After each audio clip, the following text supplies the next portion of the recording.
YouTube. All right, we are live on YouTube and we'll get the webinar rolling here. Well, hello everybody. Jon Baklund here with the Matthew Wood Institute of Herbalism. We have a very special class tonight, and this is built on personal experience, personally with the ailment and with the herbs. And so you're in for quite a treat because you're going to get a load of information from both the experiential end of it, experiencing the ailment and experiencing working with clients also in the herbs. And so, of course, tonight we're talking about diverticulitis, which I later realized we could also include diverticulosis. Now, of course, in traditional herbalism, we talk about the energetics and the tissue states.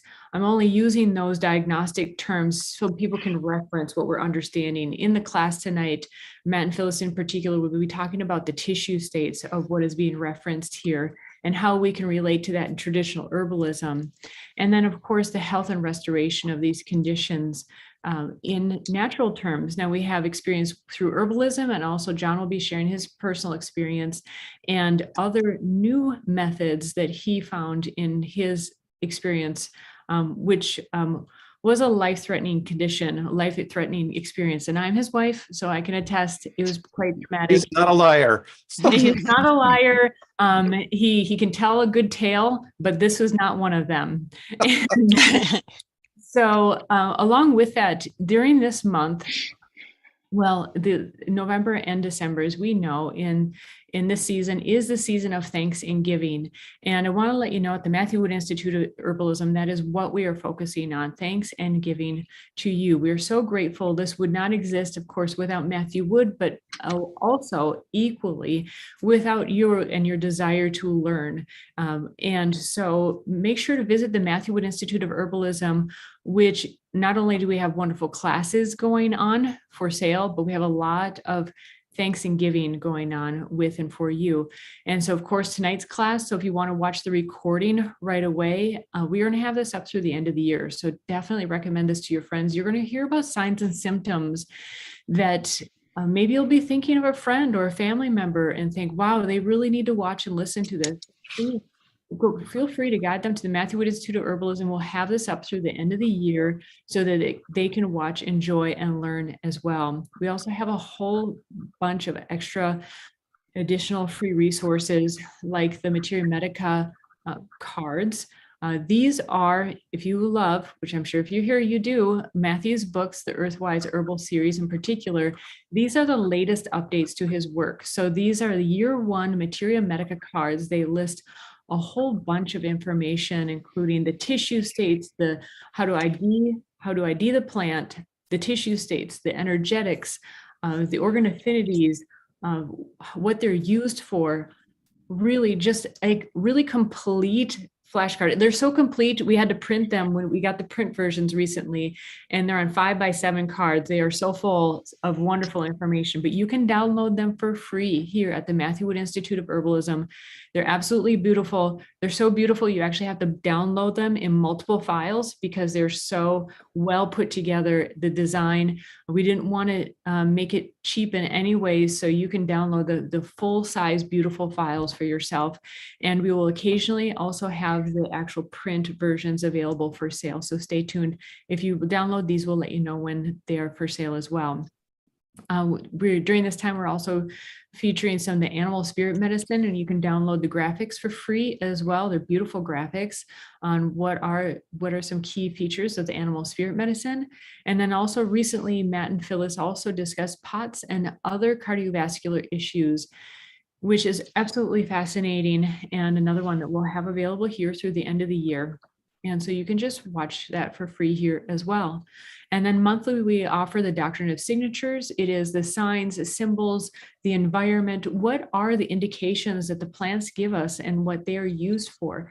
Absolutely fascinating. Each plant has its own signatures, and you'll learn and intuit, how did our ancestors understand what these plants were for? Absolutely fascinating. There's a new herb each month, and you can get in on a Solomon seal and false Solomon seal, which are just quintessential herbs that you absolutely want to have as part of your practice and in your apothecary.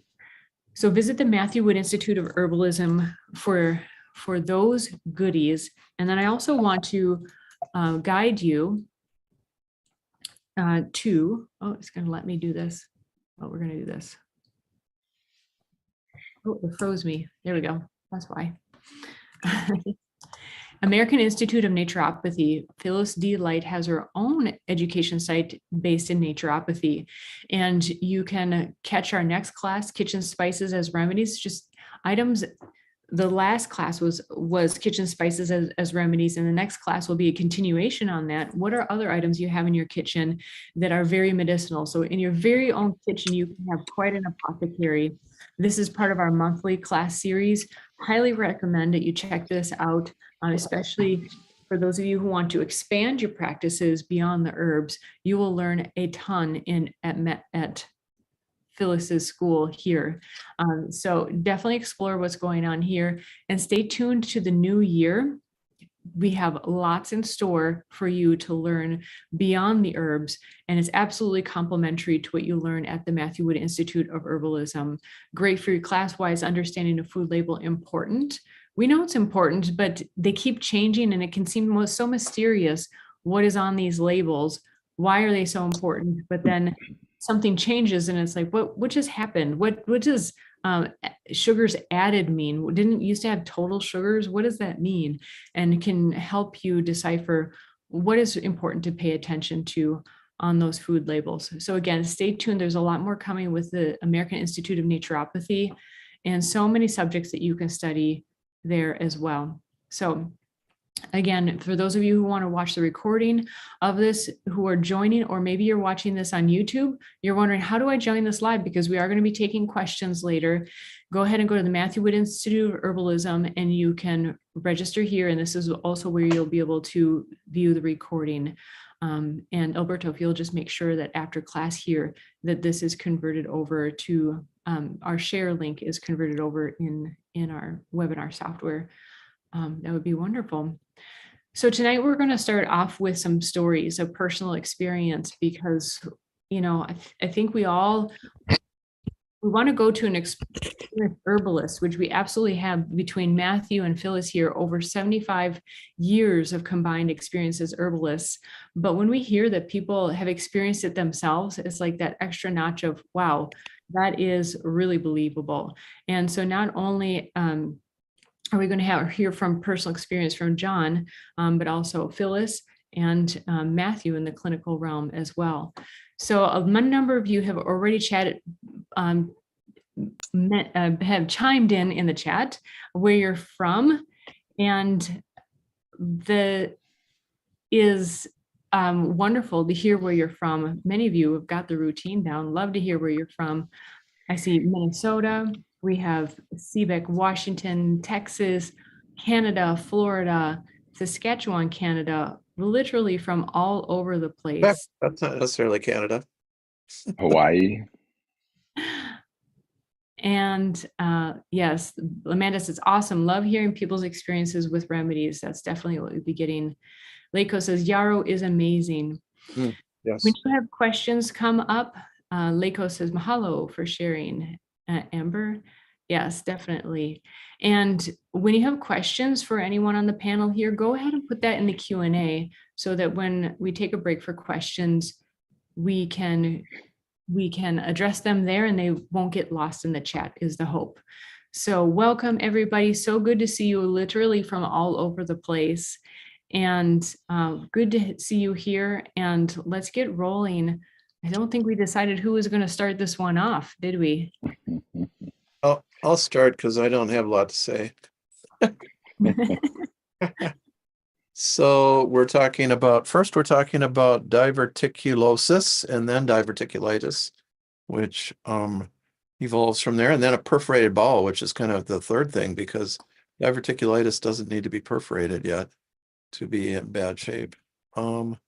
So diverticulosis is where the colon starts to pocket, and that's first step, and that means it's losing its tone, and then things can get in there. Sesame seeds are famous for this, or at least they're feared. I don't know how often they really do cause trouble, but things get in there and that causes inflammation. And then you have diverticulitis, because with the osis, all you had was bad tone. You'd lost your tone. You had, something that an astringent would be more appropriate for it. You're not yet into the stage of inflammation. Once you have inflammation in these little pockets, that's serious, because then they can break through, and then you have a perforated bowel, and then you're in serious shape. So that's the overview of this condition.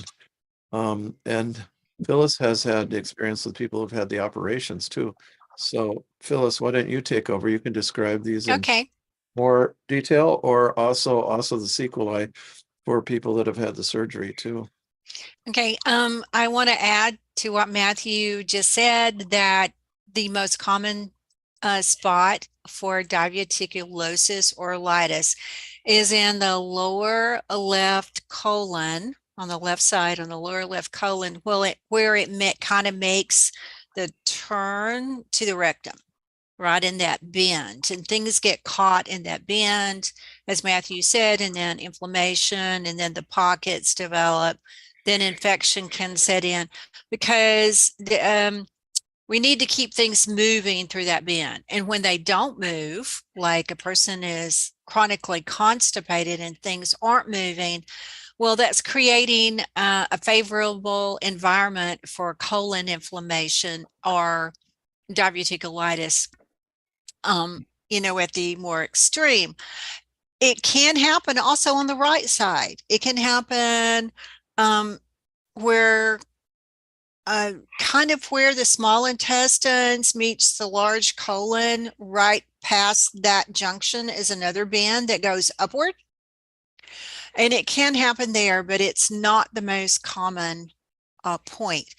Generally, medically, if a person goes in and they're diagnosed by their doctor with diverticulitis, then antibiotics and major antibiotics are given, and they're at an extreme. There might be a colon resection where they just clip on either side of the infection and then sew the two parts together, or connect the two parts together, and hope everything works well after that and everything heals well. So sometimes it does, and sometimes there can be leaky gut from the stitches. Sometimes, because, let me back up and say, the colon, by its very nature of cell type, heals very fast. Once there is an issue in there, those kind of mucous membrane tissues can heal very quickly. That's what they're designed to do. The hope is that if you rest the bowel, and if you take the food out of the diet for 3 to 4 days and offer bowel rest, and I usually recommend doing this along with, maybe just doing a liquid diet, broths or juices, really good juices and broths, and begin herbs at this point in time, the inflammation can go down. The bowel has rested. It has the opportunity to heal without having to work hard at pushing the waste along. And because it's not having to do that, and there can be some healing take place.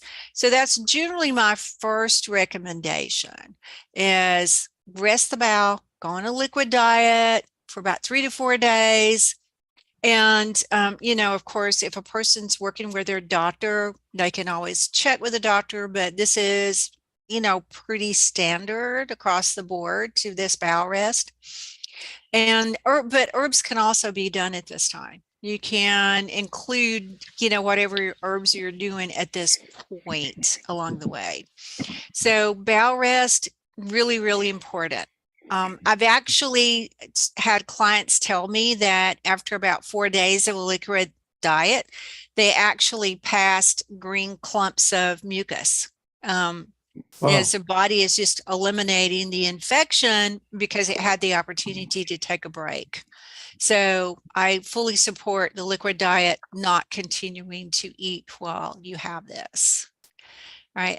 Anybody want to add anything to that at this point? I was just kind of going over some basics there.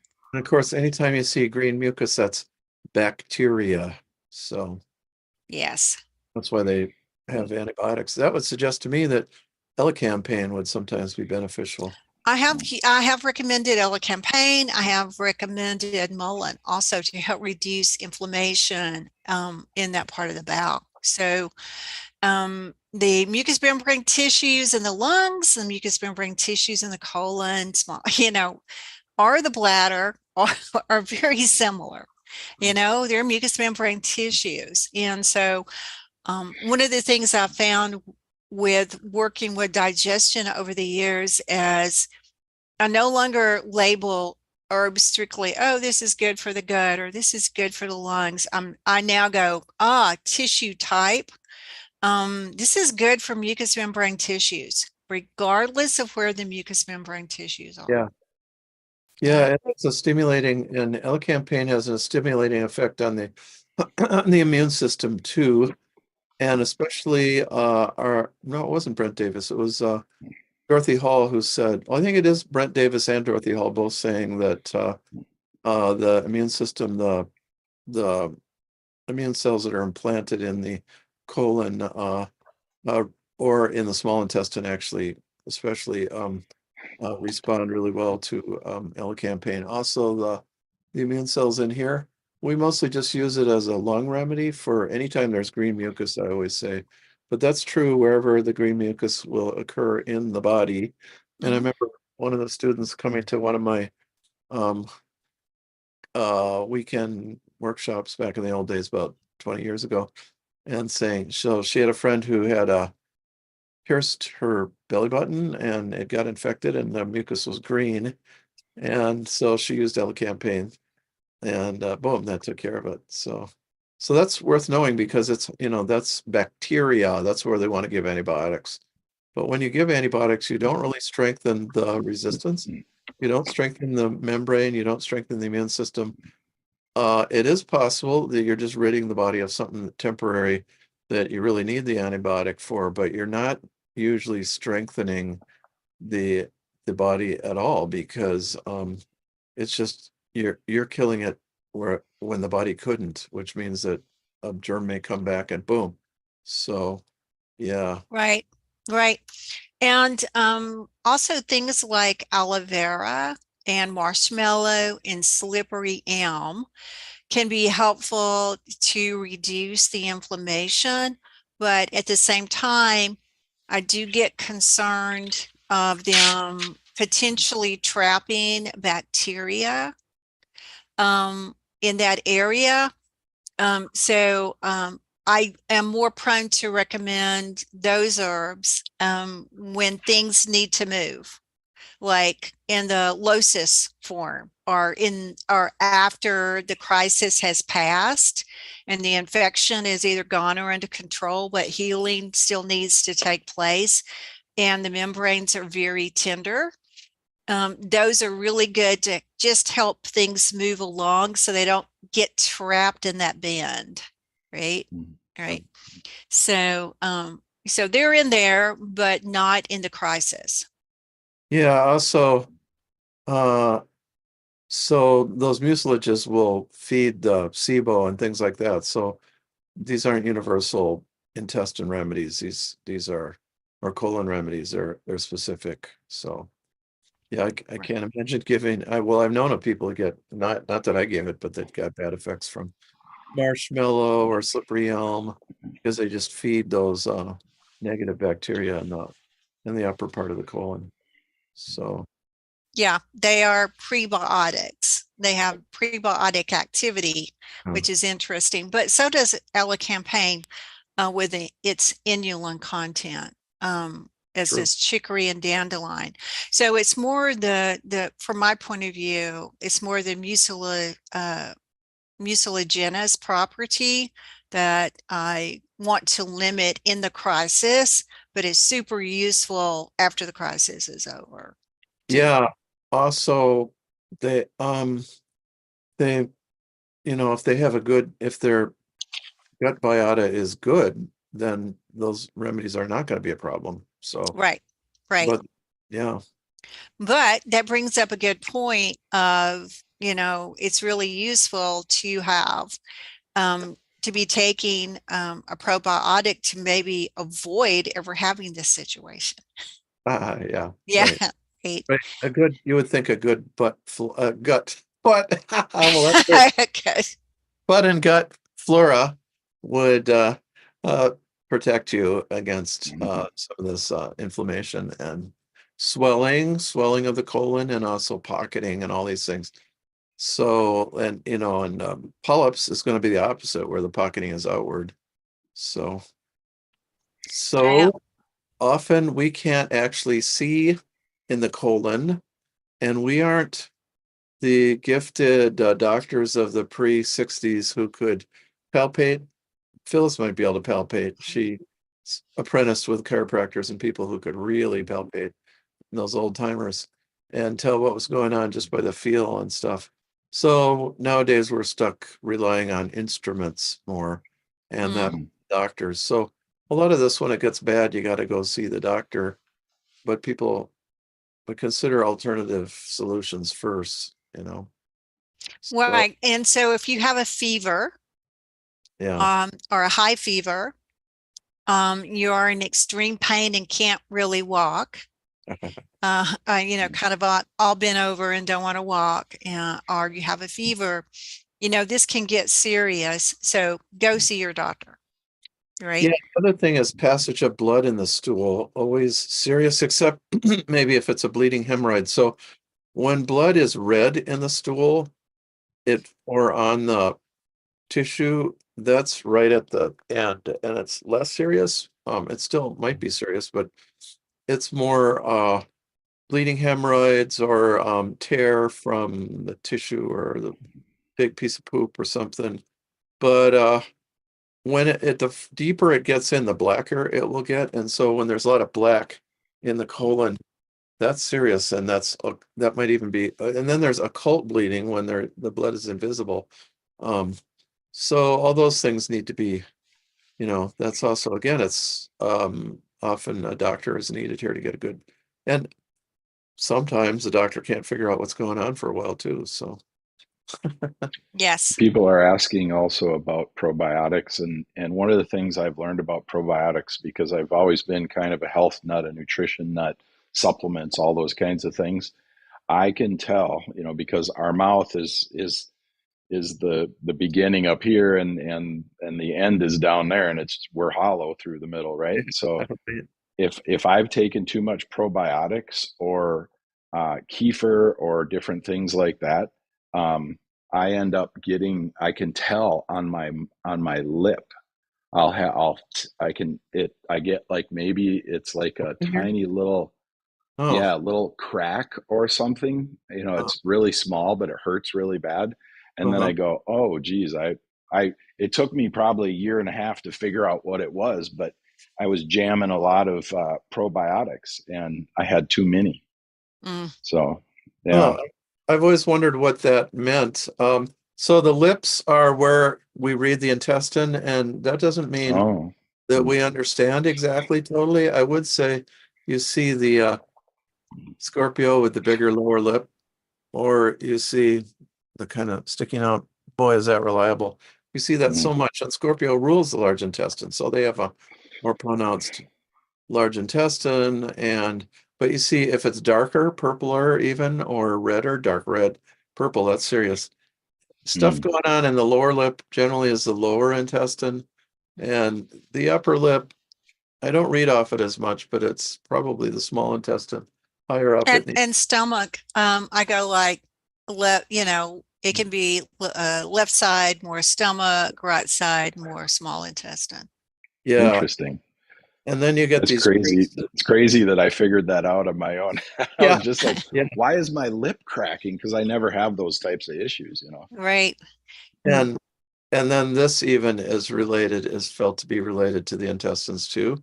The lines there, and famous. Yeah, these lines at the side going Yeah, down. Yeah. yeah. Also, So during this time, as a Scorpio sun, I'm aware that just preceding this, that was the South Node was over Scorpio during this time for John. For Jon? for everybody. Oh, for everybody. Oh, right. Of the Oh. lunar No, but I'm saying at the time Jon got sick, or Yeah. now. For everybody, including him. Yeah. Okay. Yep. Okay, so we had a large intestine time period this year. South Node. So South Node going out, probably more. I was Last October. lax. Yeah. Huh. Interesting. Yeah. And October is the Scorpio month, isn't it? I think. Yeah, John, this happened at the very end of it happened mid-September 2022. And he went into the hospital at the very end of September. We haven't even told John's story yet, but No. all these correlations, right? I mean, wow. I mean, speaking of astrology, also, he had quite a transit over some pretty significant planets that are conjoined in his chart on it. So, Yeah. what kind of rabbit holes do you want to go down tonight?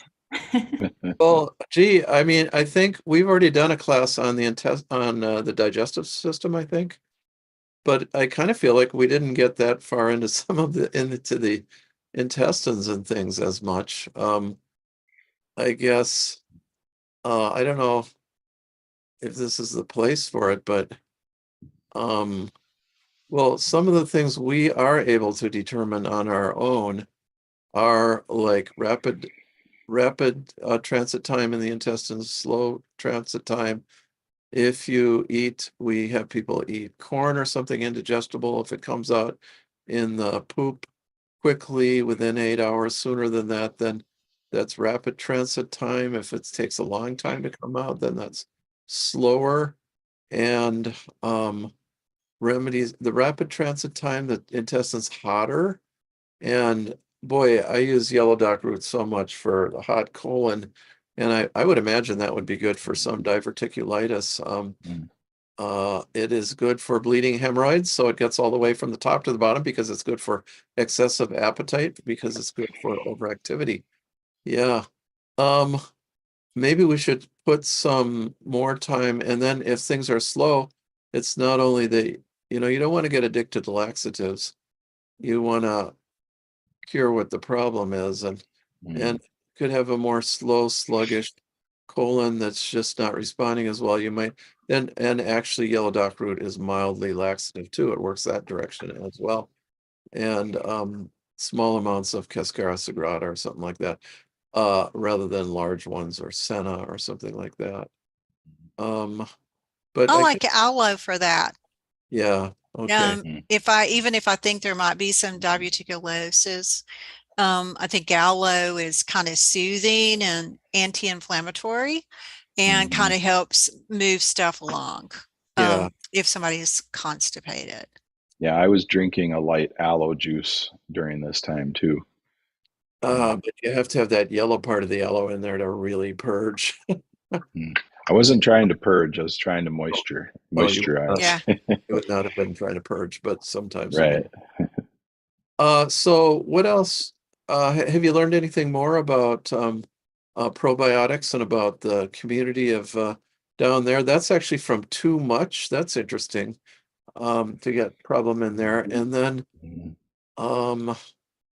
anything more? I can't say I'm an expert at the symbiotic community, how to interpret. Yeah. Okay. Well, I think that, it is balance, and, SIBO is too much of a good thing sometimes. It could be, but SIBO can be too much of a bad thing too. Sure. So it is trying to find that balance between what we need and what we're getting from our food, or what we're not getting from our diet, and moderation. Yeah.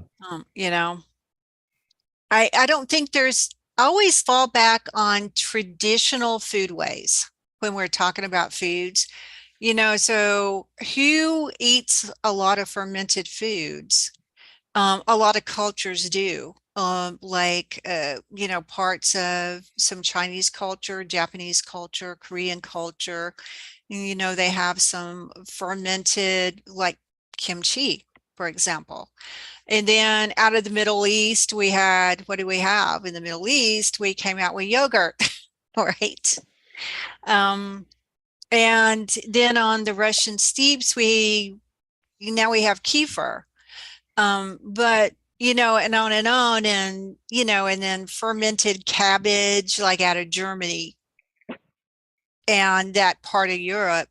So there's this long history of eating fermented foods, but in the traditional food ways, they were only condiments they were only small amounts of a meal. They weren't the whole meal.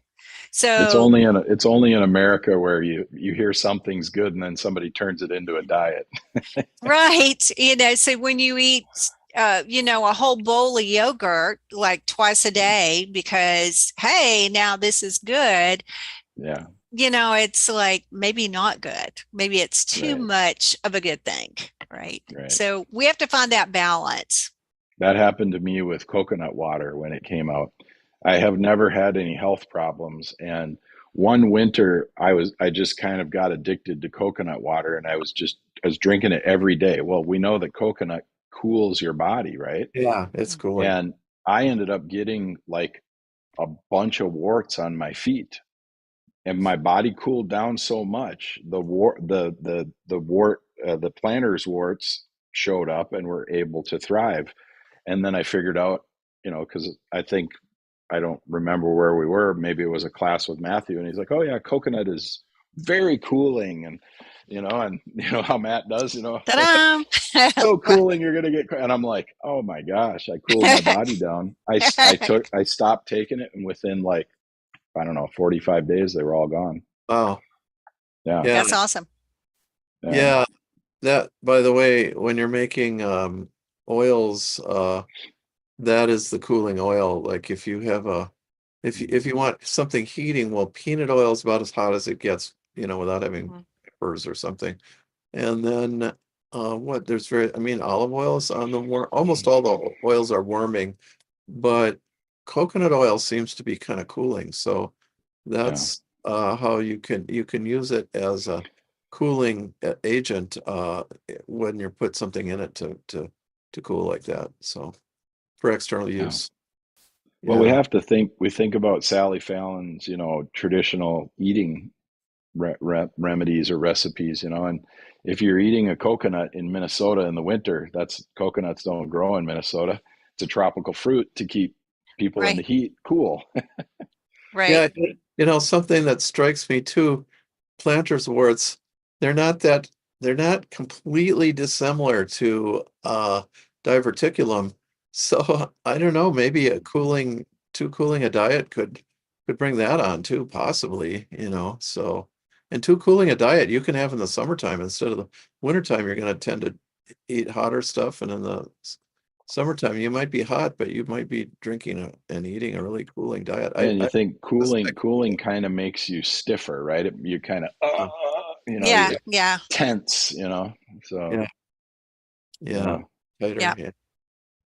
Yeah. It does make you stiffer, but it's also a little more relaxing where heat is more stimulating. So it's finding that balance, I think. It's got to be in the right time, right? Yeah. Our gentle hostess is breaking in to tell us that we have 10 questions or something, or 16, whatever that is. 10, yeah. Let's do questions quick, and then let's get into Jon's story, because it's quite a dramatic story. Story time. How about that? Amber says, not a question, but I wanted to thank Matthew for recommending yarrow to me for diverticulitis during an herbs A to Z session. I haven't had a flare since. Herbs A to Z is a monthly class that we offer, has been going on for a number of years, and it's a great entry point. If you don't know where to start at the Matthew Wood Institute of Herbalism, that is a terrific class for people at any level. And Alberto will put a link in for that class. And we should say we were not treating diverticulitis per se.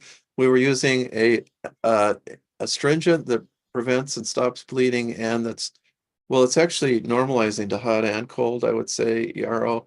So, but it's cooling off if there's infection. So we were treating a tissue condition, or we were just speculating because we didn't really know. But I do have a case. We can talk about yarrow and diverticulosis, even though diverticulitis, even though it didn't help John. It didn't save John, but I have a great case history there, and that's something one of my teachers, William Osassier, used too for diverticulitis. Second, okay, Matt, I did use yarrow yeah, during the time, and Tara made me a yarrow salve for the outside too. So yeah, yeah. good, Nice. yeah. Michael asks, would you say dry fasting for a day or so is a good or bad idea for those with diverticulitis relative to liquid fast for days or weeks with herbs incorporated? And just a note, periodic dry fasting relative to periodic liquid fast. Thanks, Michael. Yeah, Michael is really into the more mechanical than we are, into the fasting and the food and stuff. Thank you. I don't know. Do you have? I think liquid is maybe a little bit better than dry in this situation because it is anti-inflammatory. You have the liquids that you're intaking are also helping to flush. So we still need to flush, whether it's reducing the inflammation so that we're flushing out the bowels, or as so often happens, when one organ goes down, another organ steps in and picks up. So now the kidneys are going to work a little bit harder to help flush toxins and dead bacteria and things out of the body. So we want to keep enough water going in to continue to support detoxification through the kidneys.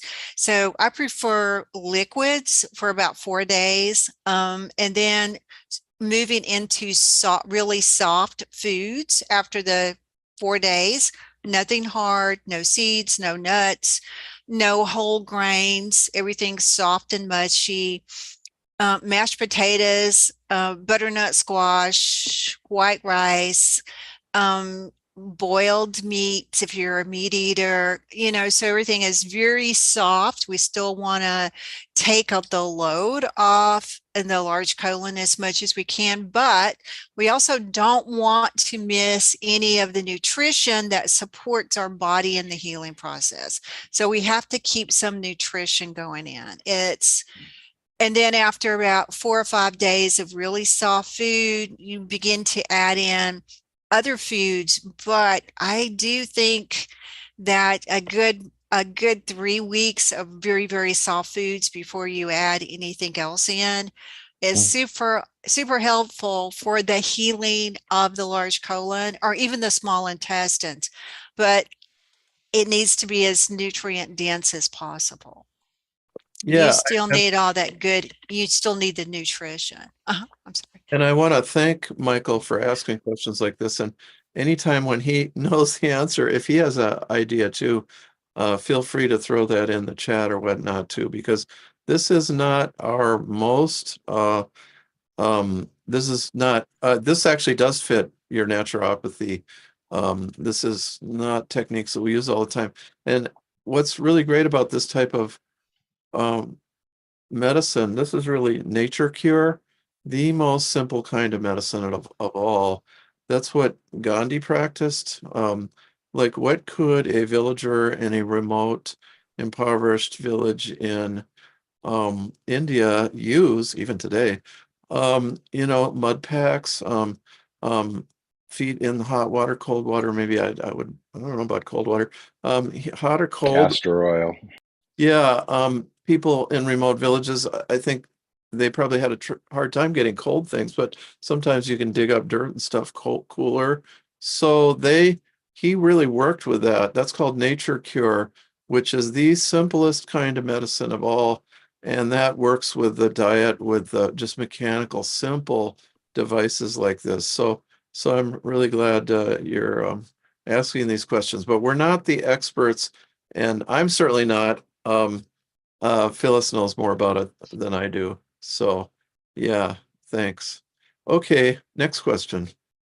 And in Phyllis's new series, Ion Plus, you'll find her nutrition series, which she gets into soluble and insoluble fiber, the types of protein and so forth.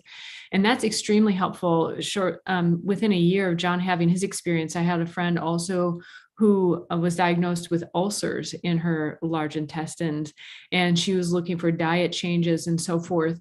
And I'd already had experience cooking for Jon in this realm. So if you're looking for ideas on what to cook for, because I understand, it can be hard to distinguish what is soluble, what is insoluble. The doctors said, Jon, you can go right on your regular diet. And I made the mistake of making him high fiber. Ouch, sorry. Food after that, and quickly realized if it She was goes trying to kill me. if it goes in mushy and comes out mushy without having to blend it, then it probably is more insoluble. So think like sweet potatoes, mashed potatoes, like Phyllis was saying, asparagus, kind of okra, that kind of does have more fibrous parts to it. Yeah. Okra is mucilage, yeah. Tara was trying to get me. You always have It to would be have been- careful of the skins. So that can be a real thing. So like apples, but the inside of apples made into applesauce, but not the We skin. peeled them, yeah. So Yeah. If this is appealing to someone, and you're looking for ideas, I'd be happy to put together a booklet of recipes or even just concepts. Email us at hello@woodherbs.com if that's something you're like, oh my gosh, I totally need something like that. Let us know if there's the big enough demand. I'll put something together, at least with guidelines, with the help of Phyllis as well, to help what's the difference between these fibers and these. Yeah. Oatmeal can be your friend. Mm-hmm. Brown rice is not. Right. Not in this situation. Mine would have been death by wild rice. That's what she cooked me. Oh my God, wild rice. That's even more fibrous than brown rice. I have never had any food so painful in my life. If I'm going to make it healthy, it's going to be extra healthy, but that was not the one. I also, even though I know nothing about this, I am going to point out, I've just loved, so this is really Hippocratic medicine, which you go back to Hippocrates, and they basically said, well, we don't know anything about herbs. They didn't. We don't know anything about the body, how it works. We don't know anything about disease. So what are we going to do? Oh, we need one thing that works for everybody, and that is a simple, non-taxing diet. And we'll just do a non-taxing diet, the detoxification diet. And they found after 7, usually it was a 7-fold, 3.5, 7, or 14 days, they'd have a detoxing. I'm wondering about you and Michael, if you've seen something like that, where it reaches a crisis and then everything passes. Because you get that crisis, that aggravation, as they call it in homeopathy. You get that in herbalism and homeopathy too. But they were looking for that. So they never did diagnosis. They always did what they called prognosis. What was happening right at the height of the healing crisis, they invented the term healing crisis. So this is very interesting. That's another part of this kind of ancient nature cure. And that came down, there's a book, Hakim Kashiti, CHISHTI,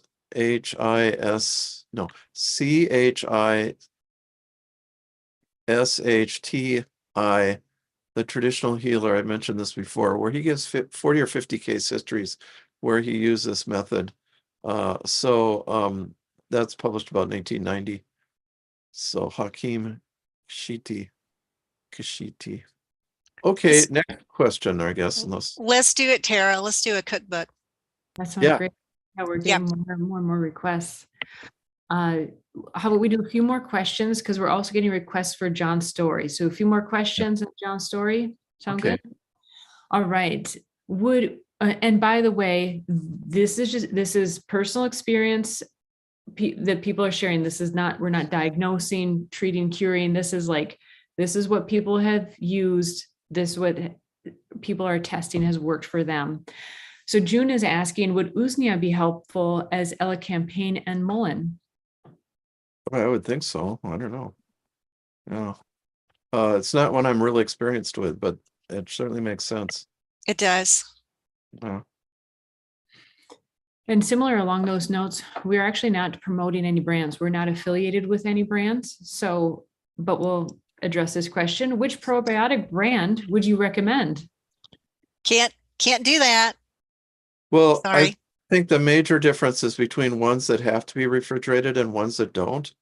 And are there other things you can add, Jon? You really know the subject well. Just general guidelines without the brand name. There's a simple one that I started with called Salivarius, and you can literally brush your teeth with it, and it keeps your teeth really clean, and is very good for any tooth decay. And that I keep that in the fridge, and I just get a tiny little. It comes with a little micro spoon called a tad. One of the spoons is called a tad, and the other one's called something else. It's actually really funny. And I just scoop it. I just put it right in my mouth. I swish it around. Then I go in the bathroom, brush my teeth, and then I swallow it. Oh, And wow. yeah, it works really well. You can. I think. Well, I got to the point where I had so many problems. I felt all my organ systems turn back on, and one at a time. It was very slow because of how depleted I was. But I could feel everything work after I would take it. Within about 2 to 3 hours, I could feel it working. So, Wow. so yeah. Oh, okay. But Well, we'll give a brand name. Salivarius, you can get anywhere. I mean, yeah.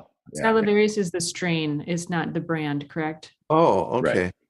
Right. I bought it from Foods for Gut, it's called. But I'll show all the pictures of the products. And like Tara said, I wish I was getting paid for these products. I got to call these companies. That's a good segue for you to share your story. And I'm going to go through our photos and see if I can find some photos that coincide. Okay. Well, because it all started with a nice trip up north, but it probably started before that.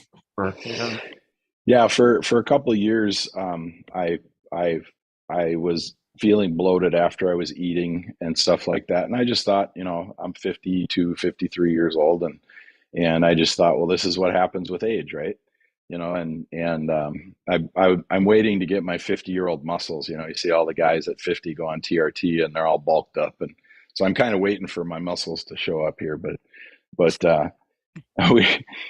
ended up happening to me, I'll just start it this way. I ended up getting an injury. I was mountain biking. I was going on a downhill, and a root caught my front wheel, and I crashed, and I went perpendicular to the ground, and my handlebar went right into my lower gut, right by my pelvis, and I bruised my large intestine. That's where this started. The bruise obviously turned into tissue that wasn't healing properly, and then it kind of ended up popping out and made a pouch, and the pouch became infected. And what was happening to me was I was feeling unusually fatigued for a couple of years. When I would eat, I would feel bloated. I never had any bowel issues like constipation or diarrhea, but the infection was growing. By the time it popped, it was the size of a baseball. So Tara said we went up north, and I was preparing a campfire in a fire pit, and I was squatted down, and I was leaning forward, and all of a sudden I was like, oh, I need to go to the bathroom. And so I told Tara, I'm going to the bathroom. I ran into the cabin. Well, I didn't come out for 2 days. I didn't get out of bed for 2 days. Oh. It was so bad. Tara was going and getting me enemas and trying to go to the local. We were way out in the boonies, so the local stores didn't have the things we were looking for. I was looking for magnesium powder and all this stuff to try. I thought I was constipated. I thought it was the most worst case of constipation you could ever have. My skin hurt, my abdomen hurt. I was sweating all night. I was sleeping with towels so I could, and when the towels were soaked, I just toss them on the floor. And what happened was the pouch out on the outside of my lower intestine had exploded, and so I had infection all throughout my gut. And then my body, when I finally got in the hospital 2 weeks later, my body had taken. I take my time. I'm a thinker. So my body had taken all the infection and put it back in a pouch. And the doctor said, your body actually did what it was supposed to do, but we rarely see that happen. And I think probably because people go into the hospital right away. I didn't go to the hospital for 2 weeks. I laid on the couch for 2 weeks, basically. And the second week, I tried to go back to work. I tried to get back to my regular routines, but I was so fatigued, I wasn't recovering, and I also wasn't eating. I was drinking water and I was having a little bit of broth. Tara, don't put pictures up. Are you insane? Good God. Oh no, I like them. Cute. No, that wasn't that. All right, you're not funny.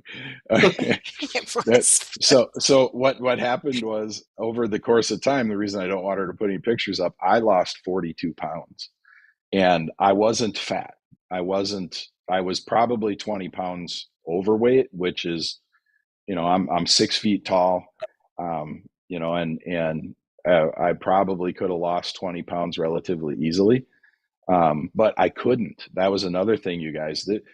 Looking back, there was so many indications there was a problem with me. I've always been an athlete. I've always gone and done lots of very extreme. I grew up when they called us crazy, racing motocross, snowcross. I was a professional racer, and they called us crazy back then. Now it's called extreme sports, and we didn't have the chance of making millions back then. So. They do now. But I was fatigued very easily, and they need an old man's competition where you guys can make millions now. Okay. Yeah, they have them, they have them, but I'm not doing that. All right. Sorry to interrupt. So, yeah, no problem. 2 weeks after I was sick, Tara said, "I'm bringing you into the hospital," and I said, "Okay." So we ended up at the hospital. They thought my appendix burst. Wait. So if you didn't already get the clue, Jon's personality, he's not necessarily very agreeable about doing things he doesn't want to do.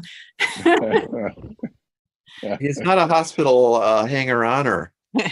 I do got to say, I had recommended yarrow, which might help a teeny bit or something, and various herbs. Nothing was really working. We did try all sorts of different herbs. So yeah, you recommended gravel root. I took that. I did take Solomon seal, calendula. I took a burdock tea. We did a burdock root chunks in a tea, and it turned like fluorescent green. It was the most beautiful green you've ever seen. And we'd put that in the fridge, and I would sip off it all day long. And that really, I could feel that moisturize throughout my intestines. And that was really good. Oh, there it is. And yeah, isn't that great looking? That's from burdock root, which is brown, by the way. That's amazing.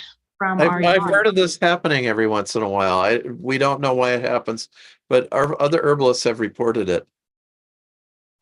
It's crazy, isn't it?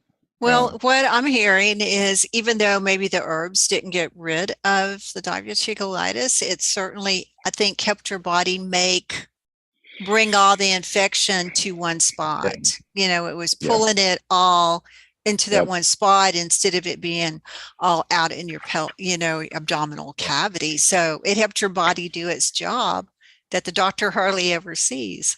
That's pretty awesome. And like you said, Phyllis, I think it's so important. I actually hand out a book called "You're Not Sick, You're Thirsty."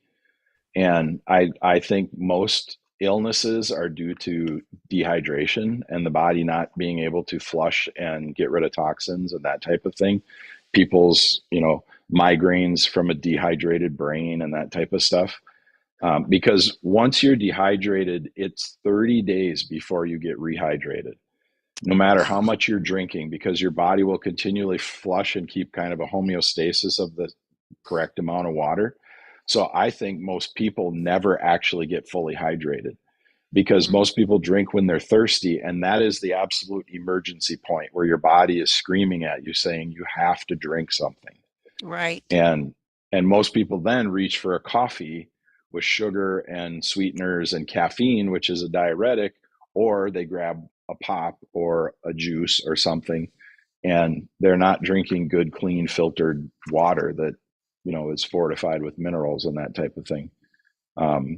So once I went back on food, we started with vegetable broth. and then chicken broth, and then bison broth. I'm just going to run through the herbs I was taking.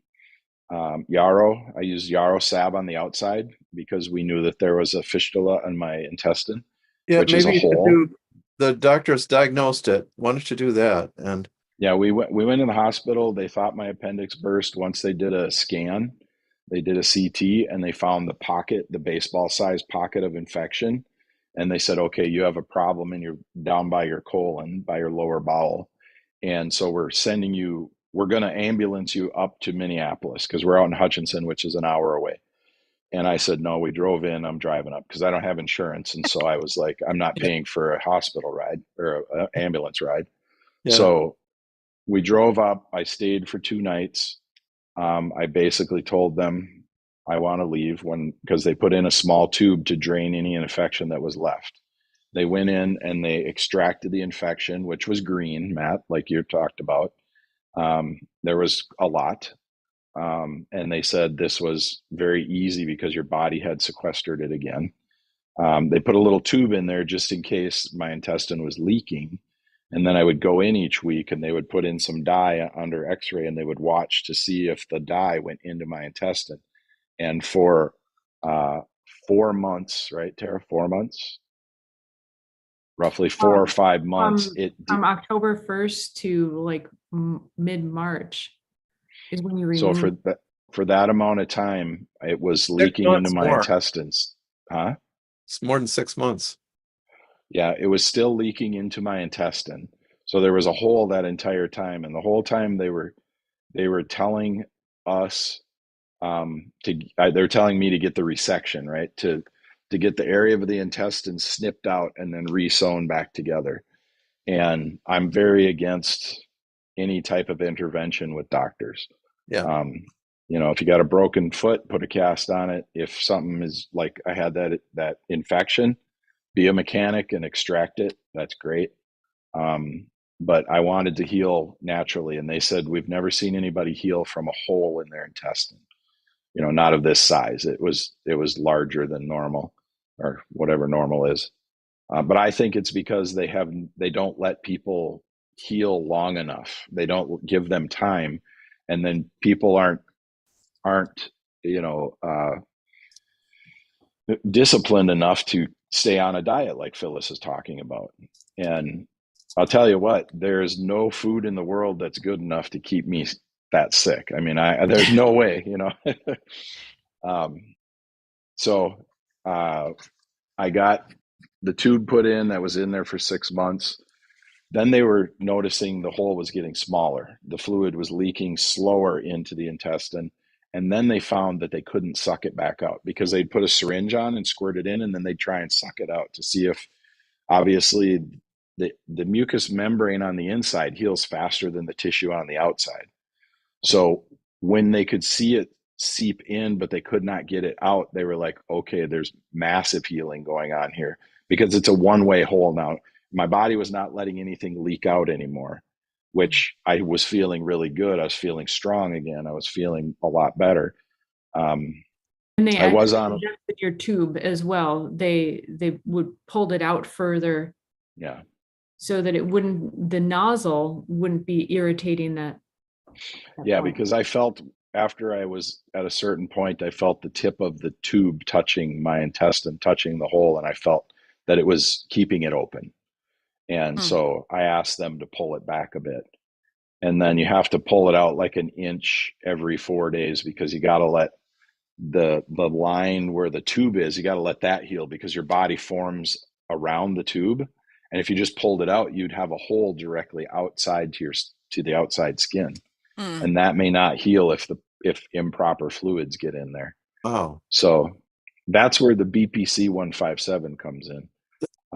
This was quite incredible. I mean, this must have been a learning experience for them. I mean, you're like the only case like this in a way. They had never seen it. They asked me to do a study. I said no because okay. I'll put it to you this way. I've been in the medical field for a long time. I do medical device work. I work with the major medical device companies in America, and they're not going to do anything that cuts their income stream.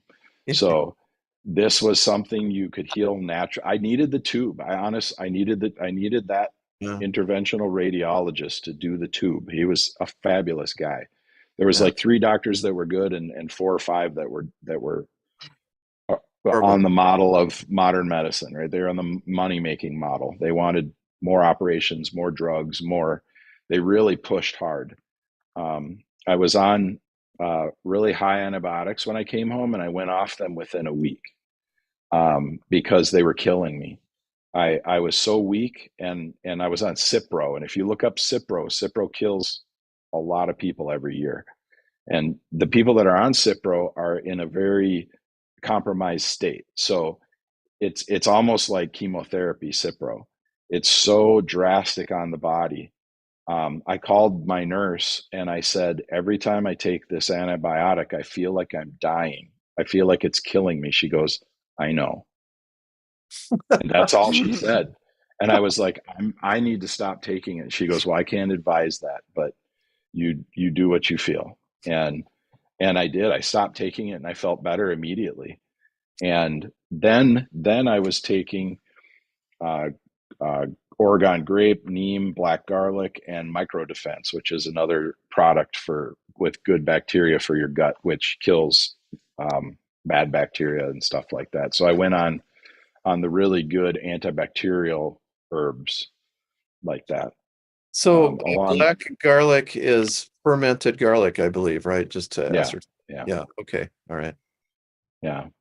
And I'll just hit the high points, or I'll just hit the herbs I was on throughout the time up until getting the tube taken out and still beyond. But yarrow and yarrow salve, gravel root, Solomon seal, aloe, drinking aloe, slippery elm, neem, burdock root tea, calendula, yellow dock, and then the evening primrose oil. And Phyllis recommended quite a few of these. And then I'll go through the products that I was on. But again, hydration. I could feel the water going throughout my body. I was, like I said, I lost 42 pounds. And to be honest, most of that was muscle because I've had to work so hard to get back to even 80% of the strength that I had.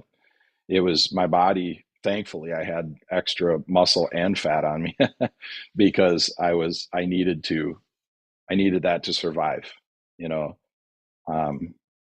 because it just wasted me away. But that's what an infection in your gut will do, right? I mean, my immune system must have been fighting this for the years in between getting the injury and up until it bursting, and our bodies are incredible. And I'm going to tell you a story about what my body told me. And I'll tell you me and Matt do a thing called RSJ, and it's called Real Spirit Journey. And it's a very important thing. Phyllis has been on there too, but it's a very important thing to me, and I know to Matt, and I'm assuming to Phyllis, and I'll let her give her feelings on that. But when I was in the hospital, I was very depleted and very weak, and I've never been that way. I felt like a 6-year-old boy that had been run over by a car. I mean, it was so terrible. Tara had left because she had to leave at 8 p.m. because of COVID rules. She could leave and come back at 8 a.m., but she couldn't stay overnight. And I'm like, oh yeah, we're all smart. You guys are really smart.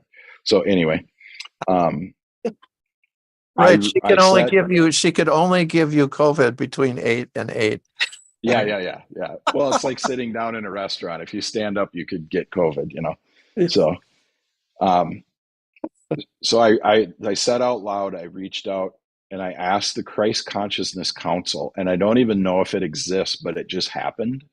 And I asked, what is going to happen to me? And an audible voice said to me in the room, you will be okay. You will be well. It said, you will be well. And I just started sobbing. I was in the room by myself. I thought, is there a nurse listening to me and somebody's talking over the intercom? I'm like, because that was the lowest point of desperation, where I'm so sorry. I'll be honest with you guys. I'm so sorry for only, I'm not saying this to you guys, but I'm saying it to this council or whoever, I was talking to, that my faith was only there at the lowest point, that I decided that I needed God, I needed spirit, I needed faith during the time. I've always been a very spiritual person, not very religious, but I've always believed in God. I've had experiences with Jesus Christ, and I, I feel so terrible that I waited to ask. I waited to talk to, God, Jesus, those that can help us. Until that point, it's. I'm not trying to evangelize anybody. It's personal. I feel that I should have been a stronger man, and I should have, understood that this is here for me all the time, not just in desperation. And I've been apologizing since. Well, I think that's the healing crisis. Like Hippocrates and Jesus are on the same uh, plan, I guess. Wait till it's at its worst, and they gave you a prognosis. Actually, they didn't give you a diagnosis. What a awesome thing to have, to when you're at the point where you're so desperate to believe that Yeah. somebody's taking care of you, and then you get an audible voice in a room, and it was outside of me. Yeah. I mean, I've had what are called telepathic communications in the past, and this was outside of me. And I looked around the room for somebody, but then I realized it was a presence. And yeah. So, and I wasn't delirious, and I wasn't on drugs. I didn't take any pain meds. I didn't take anything, not even the Tylenol 3 that they charged me $300 for. Can you actually, I mean, so did the words, you asked the Christ Consciousness Council, that spontaneously came to you? I mean, that's what's Yeah. interesting. Yeah. It came, well, the Christ consciousness is what we ask for protection from when we remote view. Okay. That was actually used at the school that I went to. Okay. And they said that's the highest protection you can get. Okay. Yeah. Is the Christ consciousness, the white light of the Christ consciousness. But the idea of a council actually came to you kind of spontaneously. I have no idea if it exists, but I just said it and somebody answered, Right. And at that point I thought, okay, I'm going to do whatever I need to do, because I realized, God makes the wind blow, but you got to put your boat in the water and put your sail up, It's like, I still had to do everything I needed to do, because it has been a long road. It's been little over a year since that happened. And it's been a year. I mean, it's been a long road. Yeah. I still have some issues. I still have some weakness in my body and in my abdomen. Every now and then I have some odd, like shooting. I think a section of my intestine, it got so stretched or so hurt that I think it's still healing. So yeah. Although everything is like normal, bowel movements are normal, that type of stuff. Just to let everybody know, did you ever go back to the doctor for a final checkup? Yeah, no. No, I had my interventional radiologist. He was astonished what was going on, because he was looking at me every time, and I had requested him because there was 2 of them, and one was a terrible guy. One was a guy who said, you're not going to heal. You might as well get the surgery. And he just tried to beat me up all the time about it. And so I went to the administration and I said, I don't want this doctor in my room ever again. I want the other guy. And he came in and he said, he comes in, he's like, hey, I heard you requested me. And I said, and you know why? He goes, yeah, I do. He goes, and I said, well, you're going to be highly recommended everywhere I go, and yeah, so I didn't even, we developed a plan for me to pull the tube out on my own, and that's what happened. So I pulled it out an inch every couple days, and then one Sunday I said to Tara, I said, I knew absolutely that I had to take it out that day. And it just was, it came over me, and it was it was a confirmation that we need to trust our bodies. We need to trust ourselves. Our bodies are speaking to us all the time, Yeah. and we ignore it. I mean, I know, like, the Native Americans, and we know shaman, me and Matt know these types of people, Yeah. and in different countries, native peoples and stuff, and they have such a reverence for what they know is supposed to happen and telling the truth. And it's something that we've lost, you know, in my modern life, in doing things. I've lost. I mean, I'm a truth teller, like Tara will tell people, but most of the time it's in situations where I'm trying to shock people back into normalcy or doing the right thing. It's not just a general truth. And I think we need to get back to that. But I did pull it out, and I was already taking BPC 157, and that's a peptide for healing. And I'll even, I can even share something with you guys here. Because this is well known. Well, it's well known enough now that the FDA is banning it, and they're going to make it prescription. So BPC 157, it was already banned by the performance councils, so you can't use it in the Olympics. It causes such rapid healing that they consider it a performance enhancing drug now. And maybe let's back up a step and let people, what are peptides? So peptide, this string here, right here, these are just amino acids, and it's a sequence of amino acids, just like insulin is a peptide. So people are familiar with insulin that diabetics take, and peptides cause our bodies. It supplies the amino acids to do certain things for our bodies. So it's a pentadecapeptide, and I've been taking it with TB500, which is a peptide that causes human growth hormone to be produced more than normal. So that's BPC 157. If I go back to, you could look it up on Wikipedia. If I go to the products I was going to show. Is it available from other countries or something? Or it was first researched in Russia, and then it came over here. Athletes have used it for years quietly because of healing. Yeah, and it's fabulous for that. So there's 3 ways you can take it. You can take it nasally, so you just have a mister, you squirt up your nose and just kind of snort it in, and then it gets in the mucous membrane. You could take it orally because our stomachs produce it. In the gut, we produce it.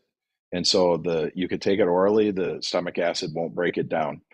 It will heal ulcers and fistulas and problems in the gut. So I think it's probably pretty good for people with normal diverticulitis, which technically I did not have. I had a diverticuli explosion. But so if we go through these products, you're going to see, I'm just going to scroll through them all, and this will be in the video so people can see it. These are the companies and the products I used. All of these at the top, these 4 right here, are actually for diverticulitis symptoms. And I found this company, and one of these companies where lots of people use it, and you actually have to find a distributor.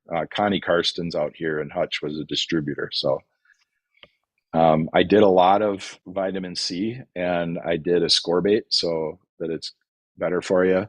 I did a phyto multivitamin. I did different types of magnesium. This magnesium here has 7 different types of magnesium in it. The oregano is oregano, and we know that that's a good it's good for infections or whatever, and it oxygenates your blood pretty good. The chlorella is very nutritious. Most people are low on selenium, so that's something I take on a regular basis anyway. The fermented black garlic, like Matt said, magnesium glycinate, the evening primrose that Phyllis recommended. I take a Shilajit and a Tungat Ali for testosterone, natural testosterone. fulvic and humic and fulvic acid for that's like dirt, right? So it's the good building blocks of your cells. I did take another branch chain. I took a sea moss capsule. This was the hyacinth orchid, which actually I found out, and we couldn't find a clinic in America that did it, but a clinic in Hawaii did it. If you have a fistula or an ulcer, and they will inject the hyacinth orchid tincture right into it, and it heals very fast, like BPC 157. Wow. Ashwagandha, I take that on a regular basis. Right here, this is just a electrolyte drink because I was drinking lots of water, so I wanted to make sure my electrolytes were good. The bioplasma, that's something I take regularly. That's a cell salt, the 12 cell salts. Cordyceps mushroom, good tissue builder and repair. Lots of athletes use cordyceps. This is the micro defense I talked about. Vitamin D3, which I feel that you need to take with K2. They say that a lot. You can't just take vitamin D3 by itself. It doesn't absorb properly. Mineral drops, because I wasn't eating a lot of food. Glucosamine, Phyllis recommended also for the lining of the intestine. Lion's mane. I felt like the lion's mane helped with the intestine a lot. They say it's for brain a lot, but I think it's for tissue in general. I could really feel it, like if I had pain and I would take a lion's mane. I also had a cocoa lion's mane that I would make, and I was also drinking raw milk and raw cream and raw butter. I was using raw butter, and I could really feel the nutrient density of those products, the raw dairy. And I'm not a dairy drinker. For 34 years I haven't been a dairy guy. And by the way, I don't eat beef or pork. So that's been for 34 years. I have not eaten beef or pork. I'm not saying you can't, I haven't. Bison, venison, salmon, lamb, that kind of stuff. Here we come to the BPC 157. This one is an oral spray. That one's really nice because you take it with you, and it's easy to use. This one is the capsule. And then this is a nasal spray. This one has the TB500 and the BPC 157. The TB500 can be depleted in your stomach acid. So it's good to either inject it or take it nasally. And then you'll see there's different milligrams, micrograms. And then this is the injectable. I will tell you, if you're doing BPC 157, and you need it, get over your fear of needles, because that is about 400 times more effective, and I can feel it. I still do it. I bought a little over, if I was using it on a regular basis, I bought a year's supply of this, because when I heard the FDA was starting to lock down this type of thing. So this is a Dr. Tennant, Jerry Tennant, the electricity is health, the body electric type kind of stuff. It's a methylated formula, so it's good for everybody. This is something that Tara and I have taken for years, and my family takes. And if you look at the backside, these are all the. It's loaded. It's a protein powder, and it's loaded. And there's enzymes and different things too. And this is the salivarius. It's an individual strain. And I do take a probiotic every now and then, but maybe only once a week. Can I jump in and highlight a Yeah. few? So first Do of you all, want me to close this sharing? nope. Start at the top, please. And I'm just going to highlight a few things. So first of all, we are not associated with any products. We're not making, there's no affiliation. These are just sharing what Jon took. He also did not take all of these at this once, or necessarily all in the same day. He really felt it out. And as I put in the comments, and many of you maybe are likely watching on YouTube as well, these are just ideas of where to start from. And highly recommend working with a practitioner familiar with supplementation, herbs, and so forth, and working with your tissue state in your own personal condition and nutrient condition. So the first 4 that you see there are specifically to help with the colon and the tissue directly in the colon. The vitamin C, I am not going to go through each and every one of these, but if some people are asking about some of these, Jon was since he wasn't eating normally, we wanted to make sure he was still getting the right nutrients. And so we should probably tell everybody that I almost died. I was when I went into the hospital, the doctors were surprised that I was alive when they saw what was going on inside of me. Oh, yeah. So there are certain supplements like the oregano, or someone asked, what about Oregon grape? Or further down, Jon, will you scroll down, please? Was the further down. Oh, maybe, nope, sorry, the micro defense. Those have very powerful antimicrobials. So he definitely was not on those on a regular basis, because those would be very irritating to the intestines. But it was also, particularly before he was taking antibiotics, he was on these on a regular basis. So Oregon grape, neem. So before antibiotics, before going to the hospital, he was on a lot of antimicrobials, herbal antimicrobials. So the microdefense is a great one. Oregon grape, neem, garlic, and those he was taking quite a bit of, like 2-3 times, large doses, 2-3 times a day. I would suspect perhaps that's what helped his body create the pouch of the infection and contain the infection. But these were not, he did not take these while he was on antibiotics. He was not taking, on antibiotics, he was only taking like the flower essences. We were very careful about what to use during that time. And again, you got to consult with someone who's very experienced with these things.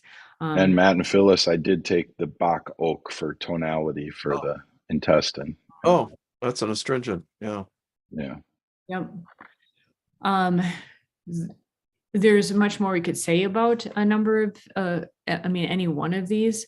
The Restore, I think, is a superb supplement, probably for someone who's young and healthy is too many nutrients, but for someone who's depleted and not processing nutrients well, very, very good. It has methylated compounds in it, large doses.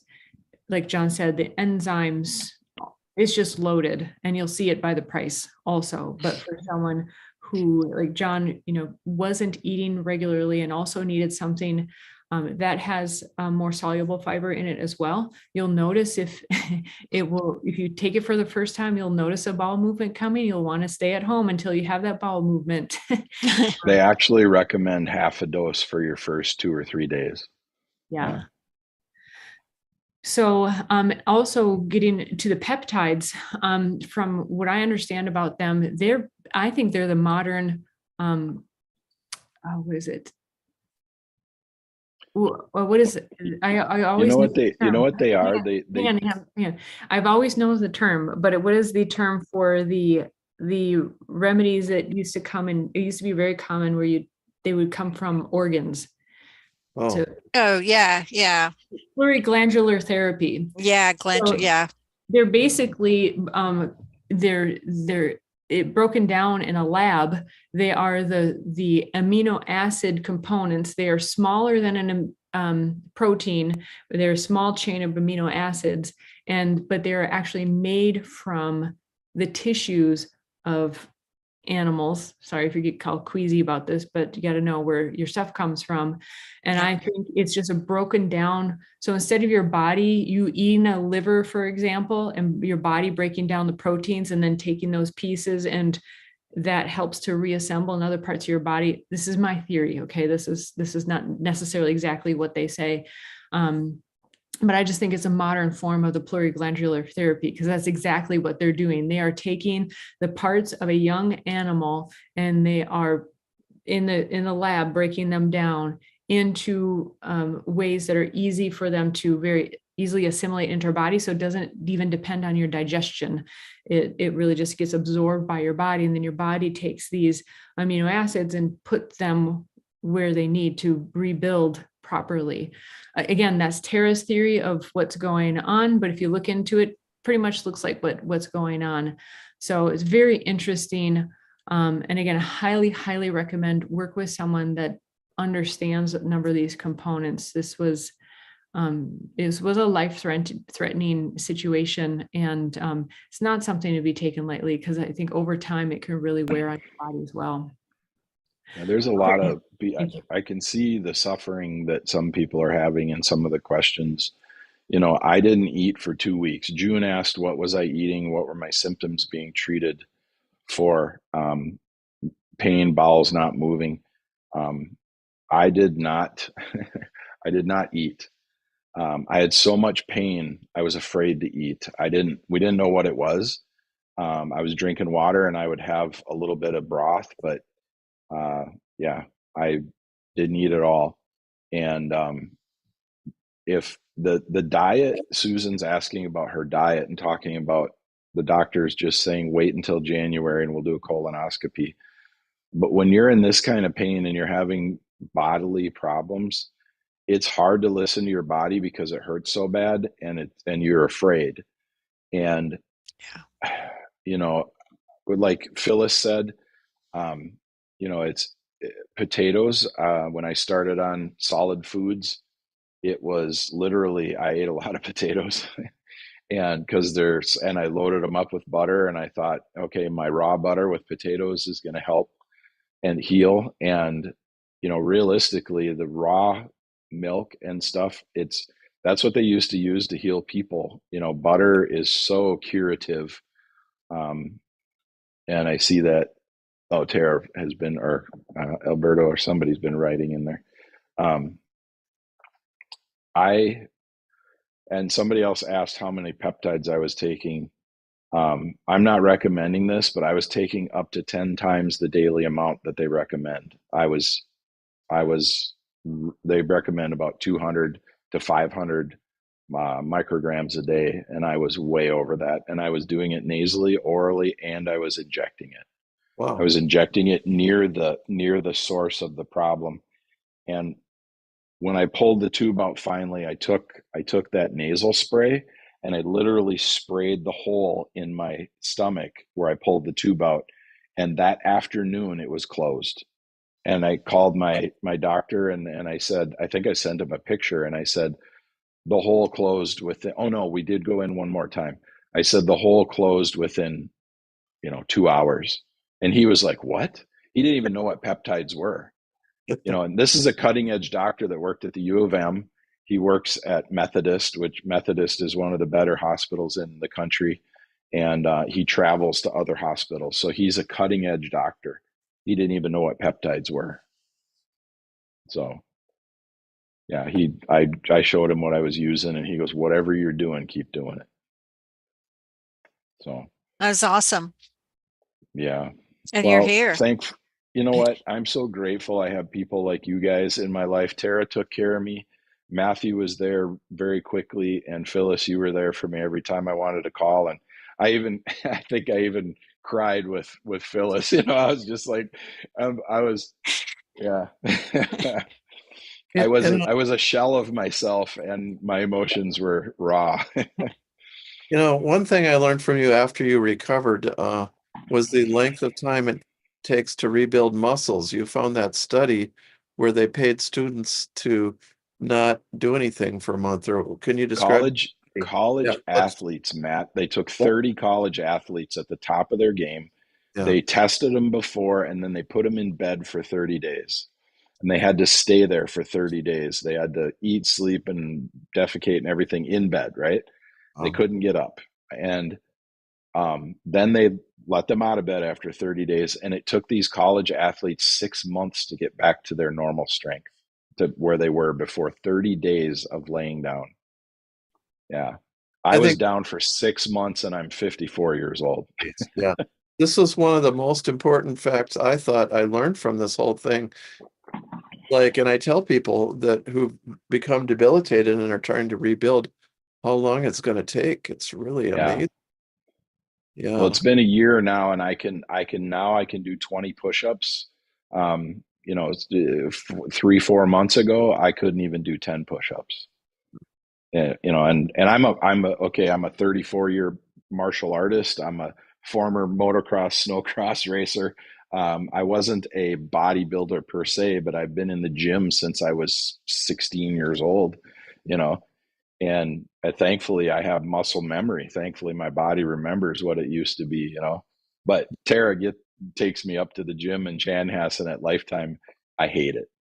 There's 22-year-olds doing one-arm pull-ups. I just want to go hang on them, just pull them off the bar. It pisses me off so bad. I watch all the things I used to be able to do, and I'm like, then Tara's like, oh, it's so great, go in the sauna too, and she's so happy to get me there and perky about it, and I hate every second of it. I get so angry.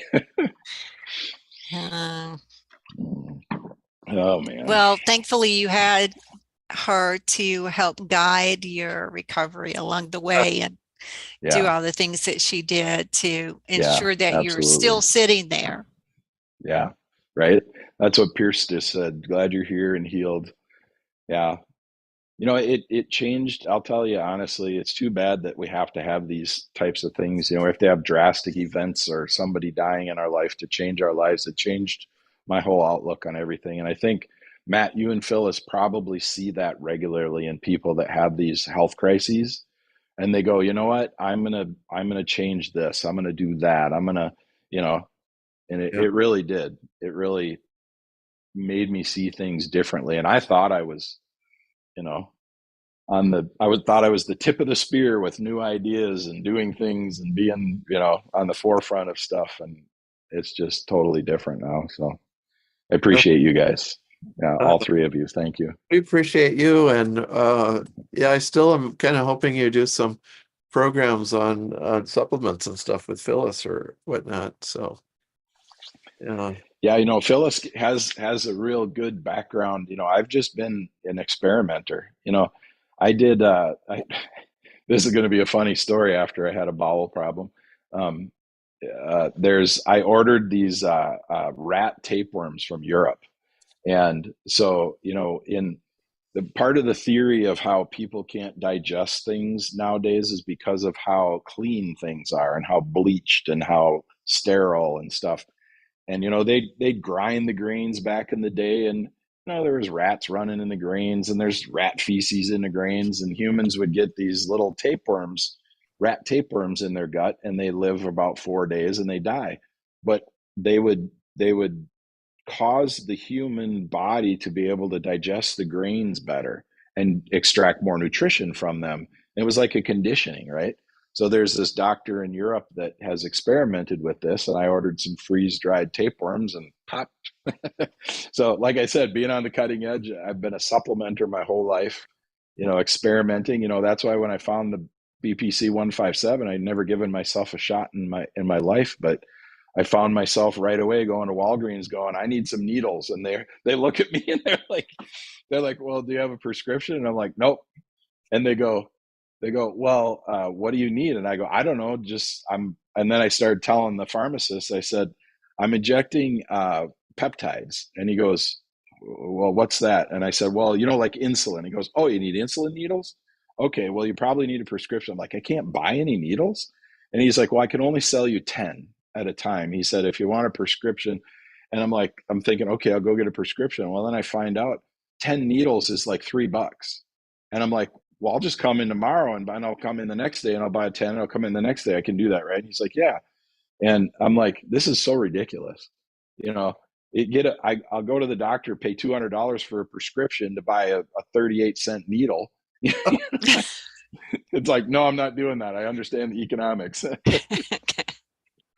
Say I drive by a Walgreens and I stop in, I get a 10 pack. I go to Minneapolis, I get a 10 pack. Go to CVS, get a 10 pack. That's a really good hack. Yeah, right. And if you need needles, ask for a 1 mil or a half mil, because when you're injecting this stuff, you only inject about 35.35 mil. And people can ask at if you have to do this. It's so difficult. They go from milligrams to micrograms to milliliters to there's one other measurement. It's so mixed up on how to figure out how much to take. So if you want the normal dose would be like 0.15 mil. My dose is that I would take every time is 0.35 mil. And then I take that out of a 10 milligram BPC 157.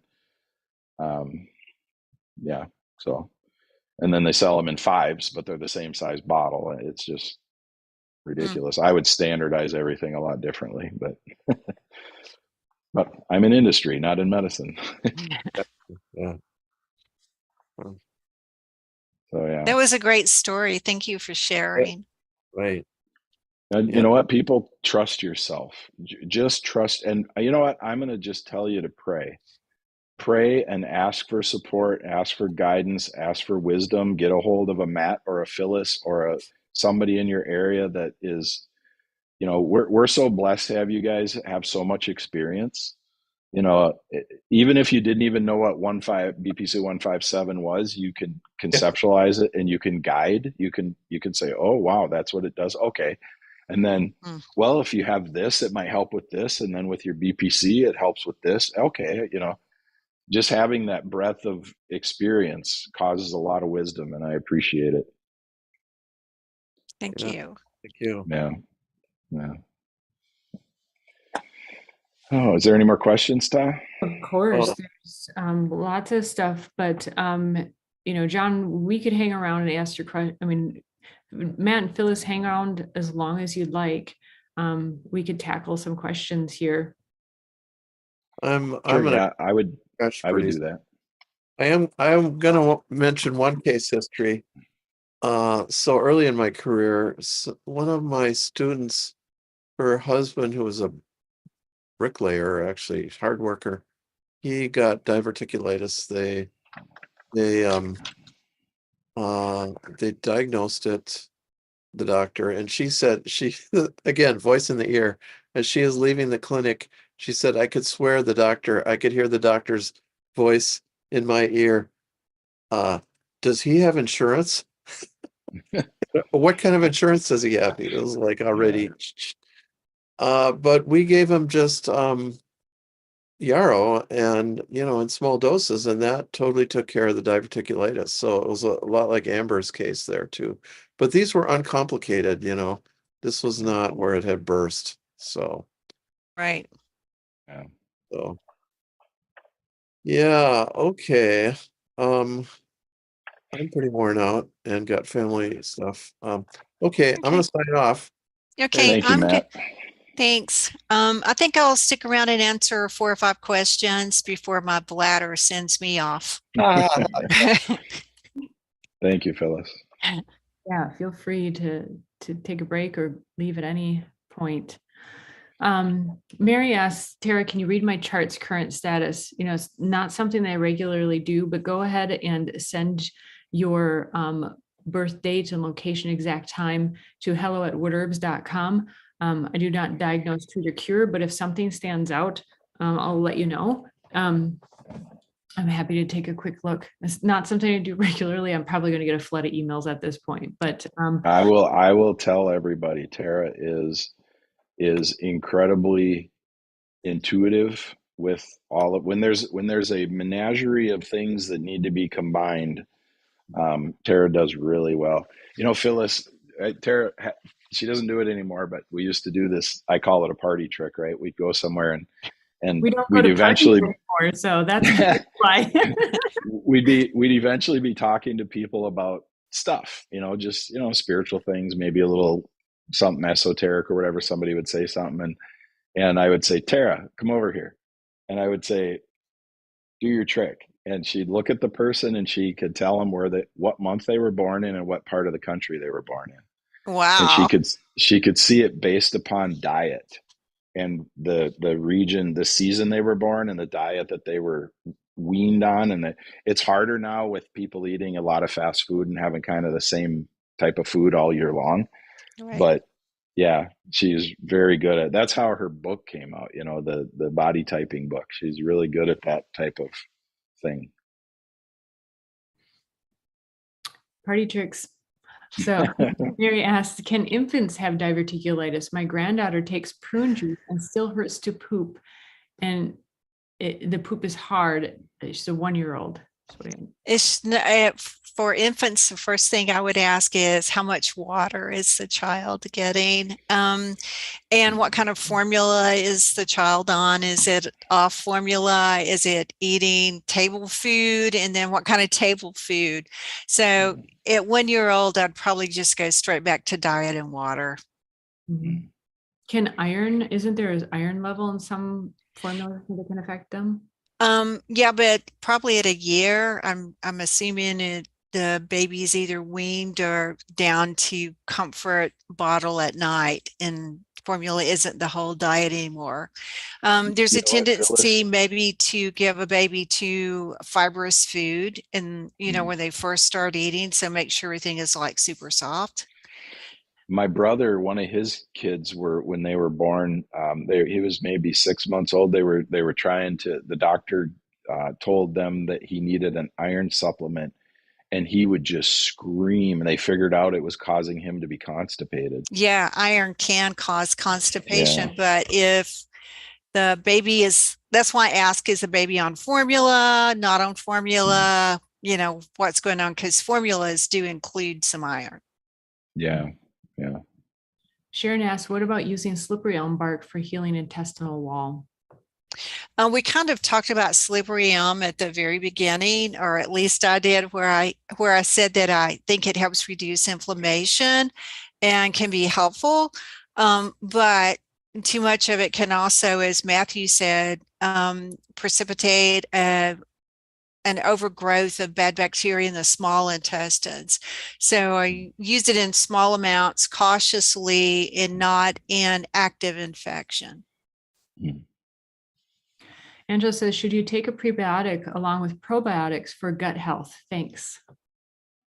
I would say in general, yes, if you're not getting the prebiotics in your diet. Hopefully you're getting prebiotics in your diet. If not, chicory, dandelion, burdock are probably the 3 favorite roots to look toward for that prebiotic activity. On that note, I found another amazing photo of that burdock.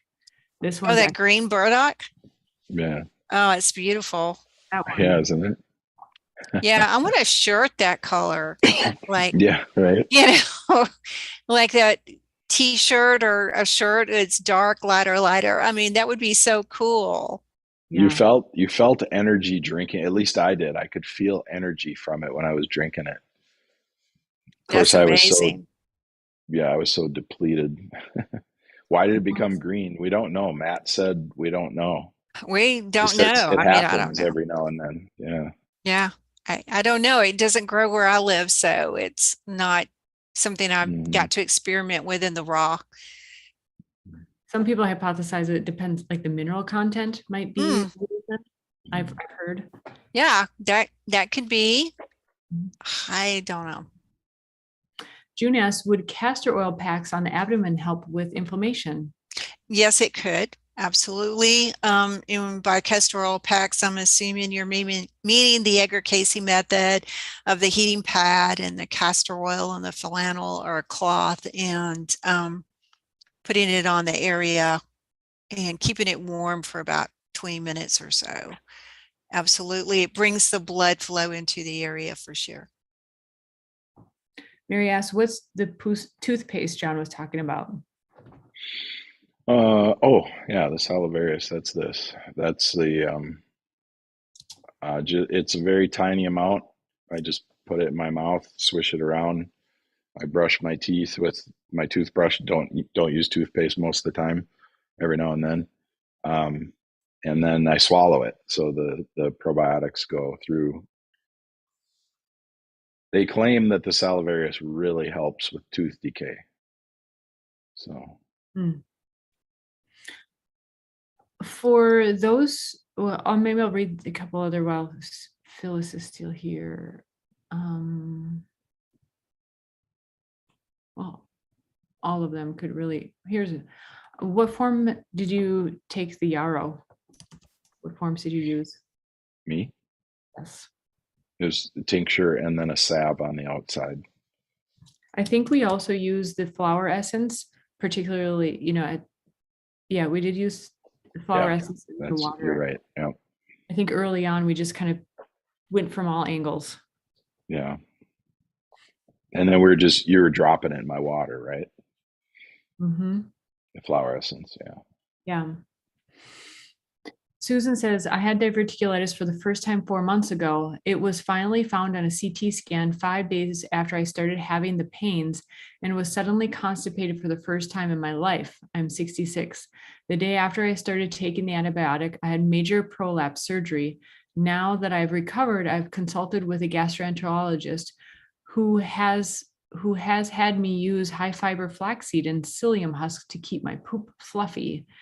I have also needed to take the osmotive laxative for a couple of months now. I want to know what I should be eating and what I should not be eating now, but the gastro says we will talk diet after I have my colonoscopy in January. I've been having terrible gas and want to know what my diet should be now. So this is bordering on, we may not be able to give, would be bordering on clinical advice. So I have to. Yeah. Yeah. And you've had surgery, so that puts us in a totally different realm. Well, you can't hurt yourself cutting out things like caffeine and sugar and bad oils and things like that. Go to the diet Phyllis was talking about earlier, lighter foods, potatoes, things that are soft. Very soft. Yeah. Yeah. Low residue. You can look it up on the internet. It's called the low residue diet. Nice. June says, for those 2 weeks before going to the hospital, what were Jon's symptoms that were being treated? Pain, bowels not moving, etc. Just wondering how to present in a case study. A good question. Yeah.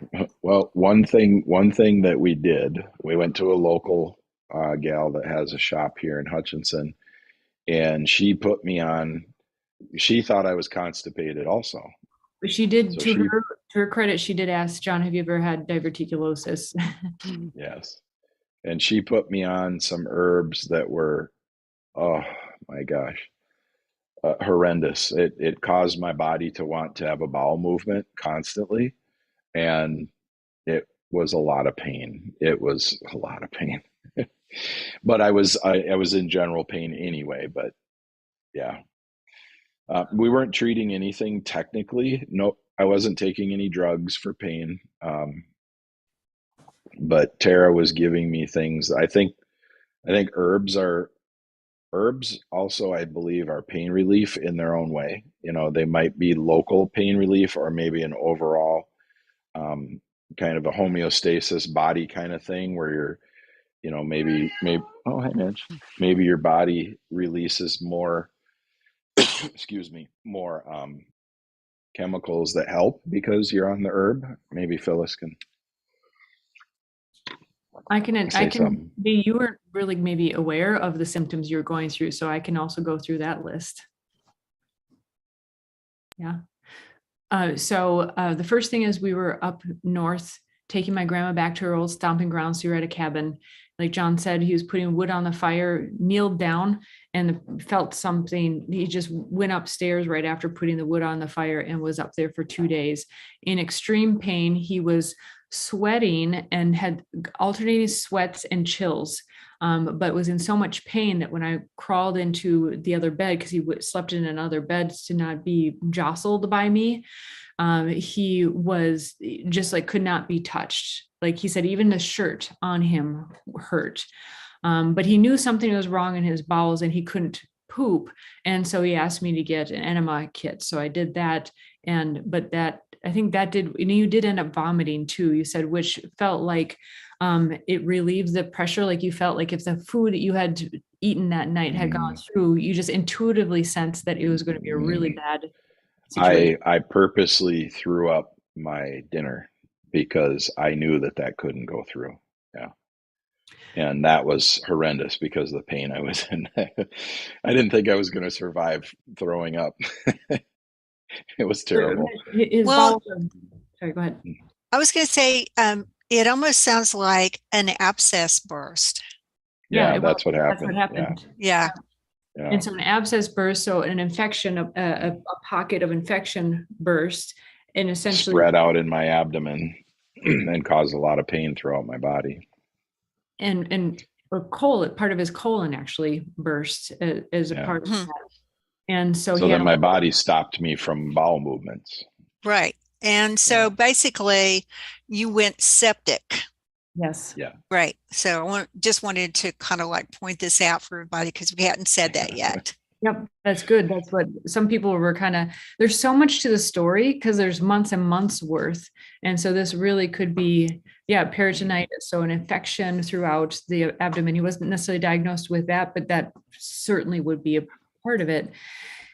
And so, then he had infection throughout his abdomen, a hole in his colon, his body, he couldn't naturally poop. And then also his body naturally, he wanted to not digest his food. So he threw that up. Right. Was in extreme pain. So he said even his shirt on his body would hurt. I couldn't like caress him and comfort him because even that on another part of his body would be painful. Yeah. Unfortunately, we were there for a couple of days so he could stay in bed, and then had enough will really to come down the stairs. And I was packing up everything and putting everything in the vehicle to drive us home.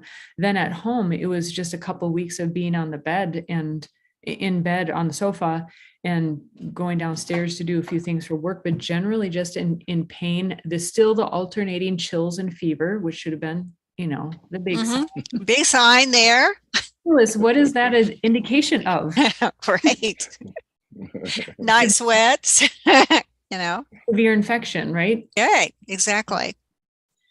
So going through that, and still at that point, it's like, we're going to go to the doctor. And I finally said 2 weeks in, I said, if it starts going up your back and you start feeling like your kidneys, but I specifically said these areas, because he wasn't pooping regularly. He had gone to the local herbalist with a shop. She had, to her credit, asked, have you had diverticulosis before? Have you had that kind of flare up?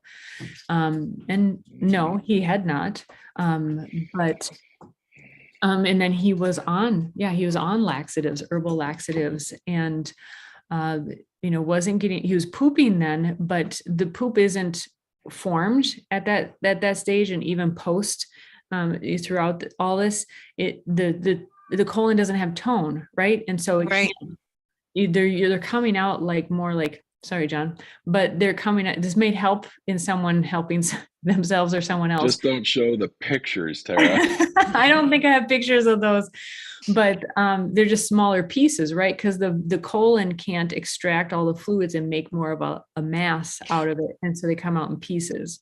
Okay. And also I'm going to point out that an obvious danger here is when the colon exploded, what you don't want is that poop getting into the abdominal cavity. So the colon goes, it's not moving any further than this point. I mean, so, that constipation at that point is life-saving. Mm-hmm. Right. Yeah, good point. And so at that point, still in a lot of pain, really just out of it. When you're so out of it, you can't really tune into yourself. And also, this is something to be noted for someone who's caregiving for someone in this state. I was fortunately, we did have team members at this point on our team, but I was still like super loaded with work. And so it's challenging paying attention to someone and their symptoms when your mind is also in work. And so that's just someone who, if you know someone, maybe your spouse in particular is suffering from this, know that you may miss things if you're not really tuning in, or maybe you have young kids and you're distracted by something else. It's just something to know. And it did come to a point, 2 weeks in, I'm like, okay, strong-willed man or not, The doctor literally said in the ER, he said, how did you get him here? And I prepped him. Honestly, I prepped. So if you have someone who's a strong personality in your home, I gave him a heads up the 2 days before, because it was a Friday. And I knew leading up to Friday, if he was going to go to the hospital, we had to do it before the weekend, because once you get to the weekend, then everything slows down. It's much more complicated. And so on Wednesday, I said, no, you have to tell me how you're feeling each day, but also if you feel pain going up to your low and to the mid back. And because he was starting to have kind of like urinary infection kind of symptoms.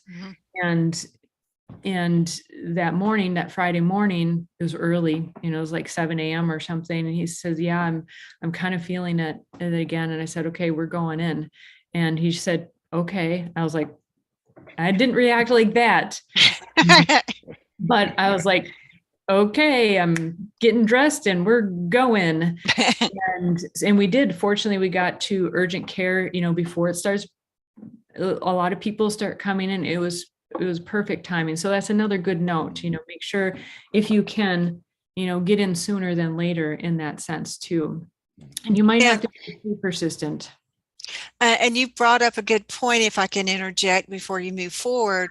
Sometimes when we're with someone every single day, we don't really see the acuteness of what is going on, because now to us it's almost become a chronic kind of situation. We're seeing it every day. It's not that bad. We're also like asking them, okay, do you want to go to the doctor now? Do you want to go to the doctor now? Because we want to follow their wishes also. They have autonomy in deciding if they need to go to the doctor or not, right? But sometimes when people are really, really sick, they don't make good decisions. And as the next of kin or the caregiver, we have to facilitate them making a good decision for, in whatever way that might be necessary.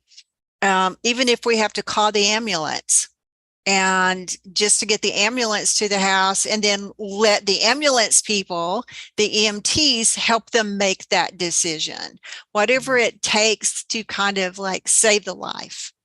Maybe we have to think about doing. And something that's really become apparent to me over the last couple of years is if you're unsure, or if like you have, especially if you have someone who's stubborn, just ask questions, not of the person that's stubborn per se, but just ask the doctors questions, ask the nurses questions, because the more information you get, you're more informed to make a better decision. Right. Yeah. Somebody's asking, isn't serapeptase something that I was taking? Probably one of your supplements, but Sarah's asking, what about serapeptase, which would be an enzyme?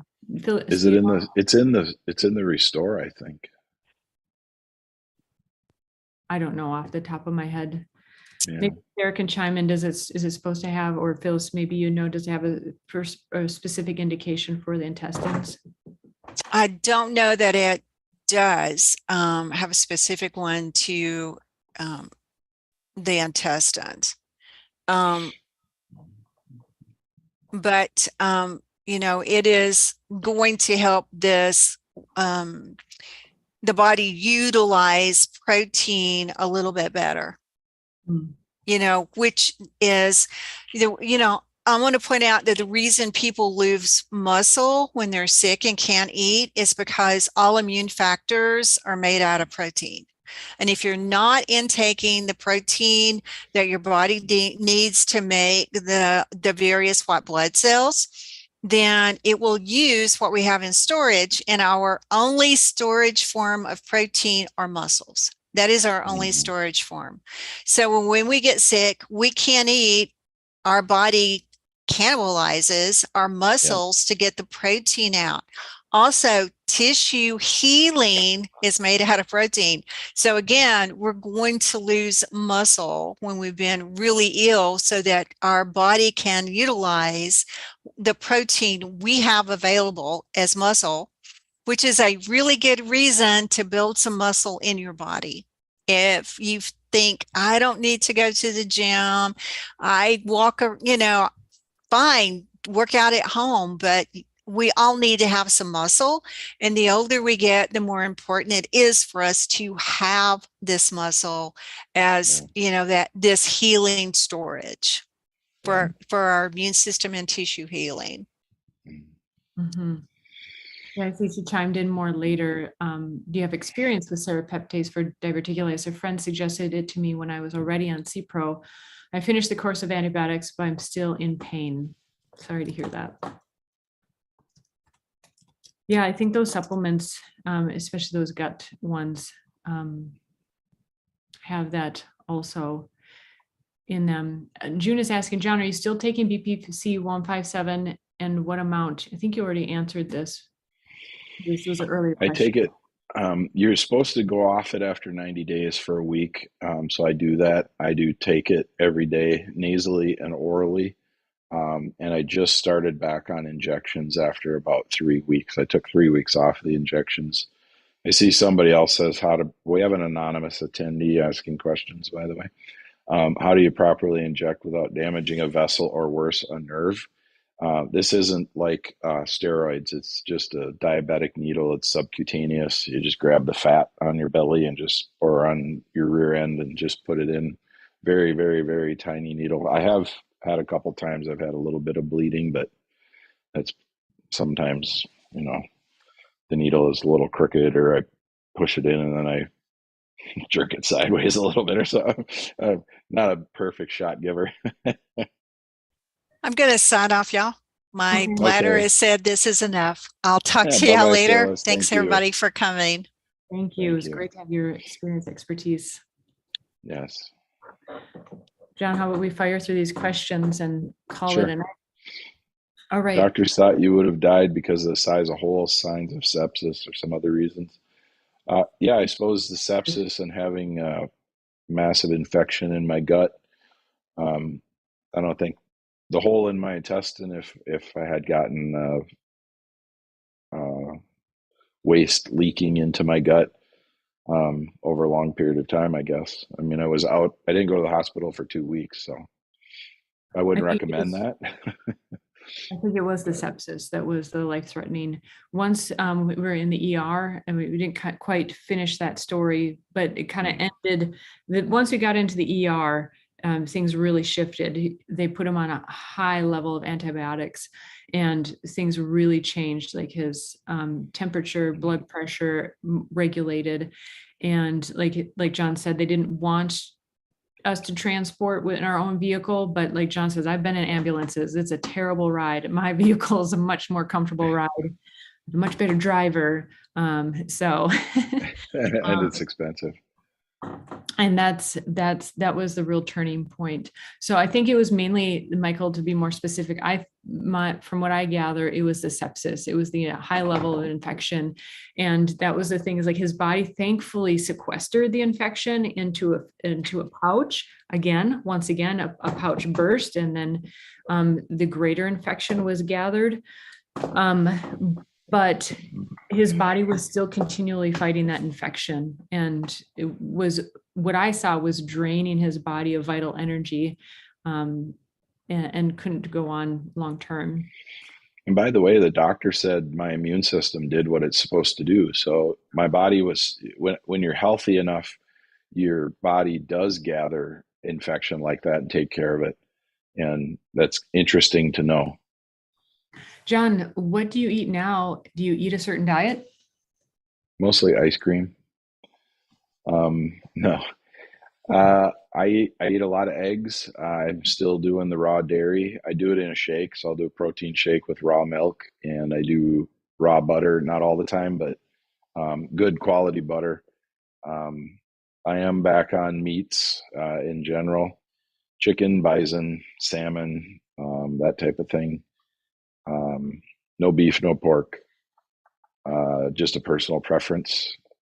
I got off of beef and pork 35 years ago for motocross racing, because I think back then there was a lot more antibiotics in the meat and hormones, and I couldn't do a long enough moto, so I couldn't go more than a half hour full tilt. And after I got off of dairy, beef, and pork back 34 years ago, my fitness went through the roof. So I know you can find lots of good grass-fed beef these days, and we have found, like I said, a good raw dairy place. So yeah, I guess foods. I don't do a lot of breads. I'll have something every now and then.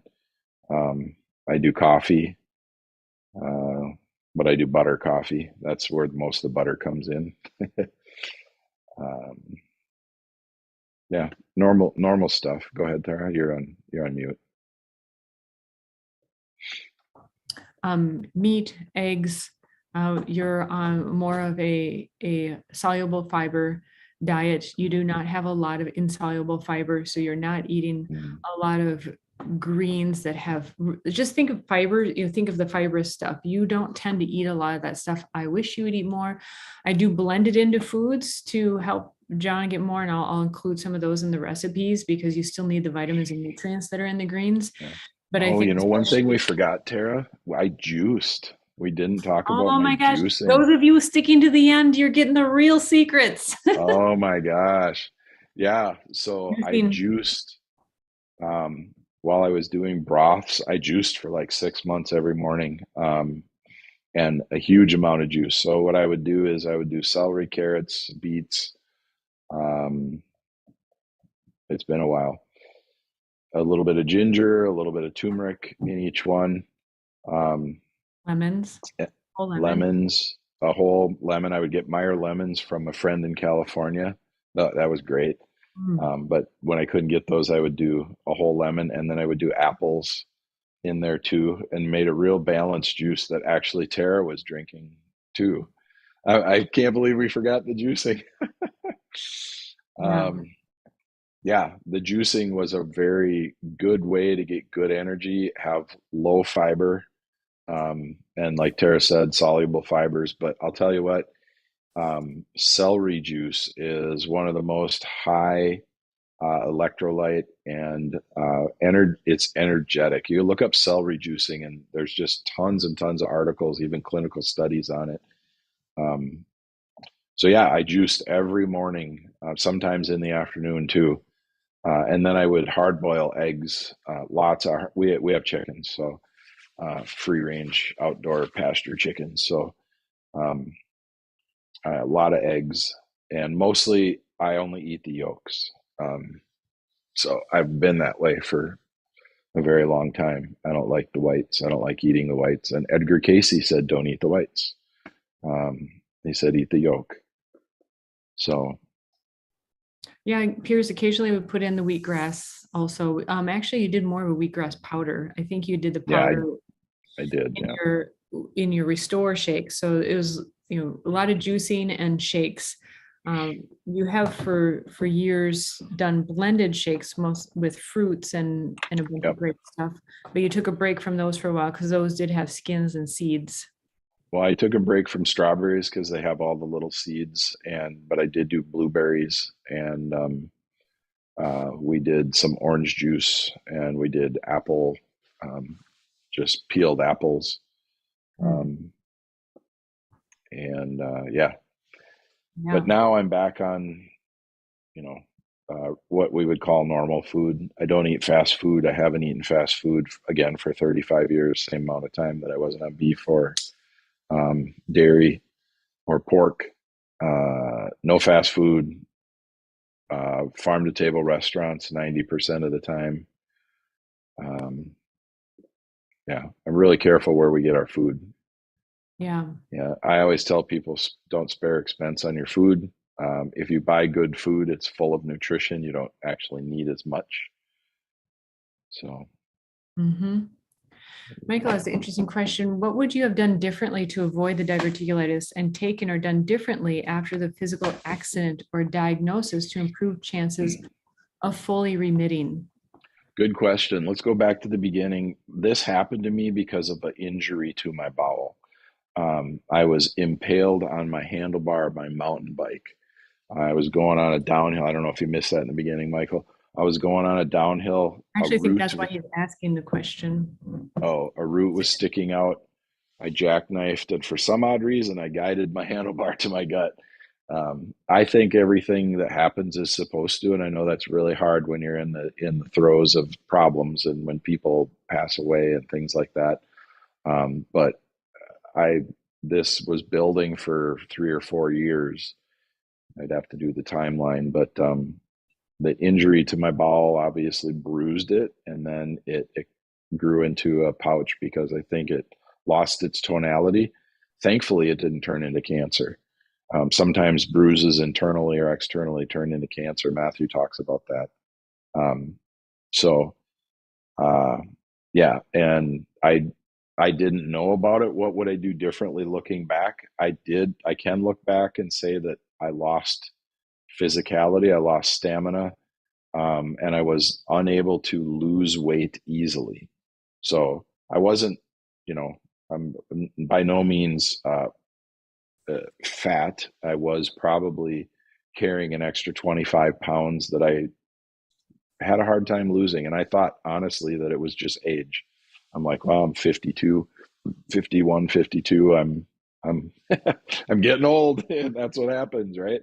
Your metabolism goes down, that type of thing. But I was still riding mountain bike aggressively and that type of thing, lifting, working out. Yeah. So I don't remember the rest of the question, Tara. Is there anything you would have done differently? And there are a couple of people chiming in, maybe Yarrow at the time, I think Arnica, if I had known or was more aware. Again, you play it off. You're like, I crashed back there, no problem, but I would have, like, okay, let's put Arnica, because if you have an internal bruise, I had a bruise. I did put Arnica on it. Yeah. Okay. But it was a very traumatic bruise from what I understand now. I mean, I had pain for about a week and a half in that area, maybe 2 weeks.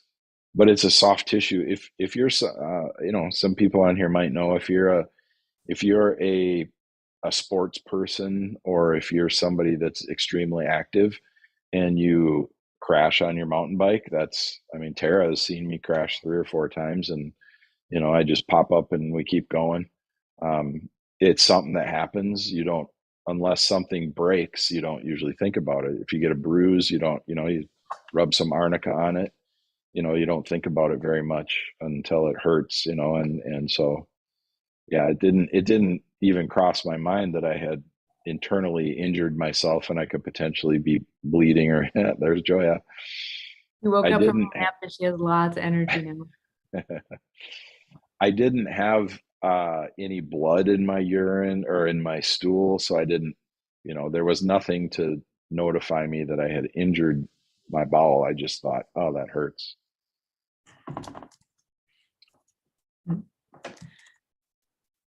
Yeah, Arnica, Pierce says, Arnica for the bruise and the trauma. Arnica higher potency would have been needed. Arnica says they do not need a doctor or help. LOL. I'll say it this way. I have lots of Arnica. I take homeopathic Arnica. I have Arnica rubs and salves and patches and different things like that. So I have used it extensively.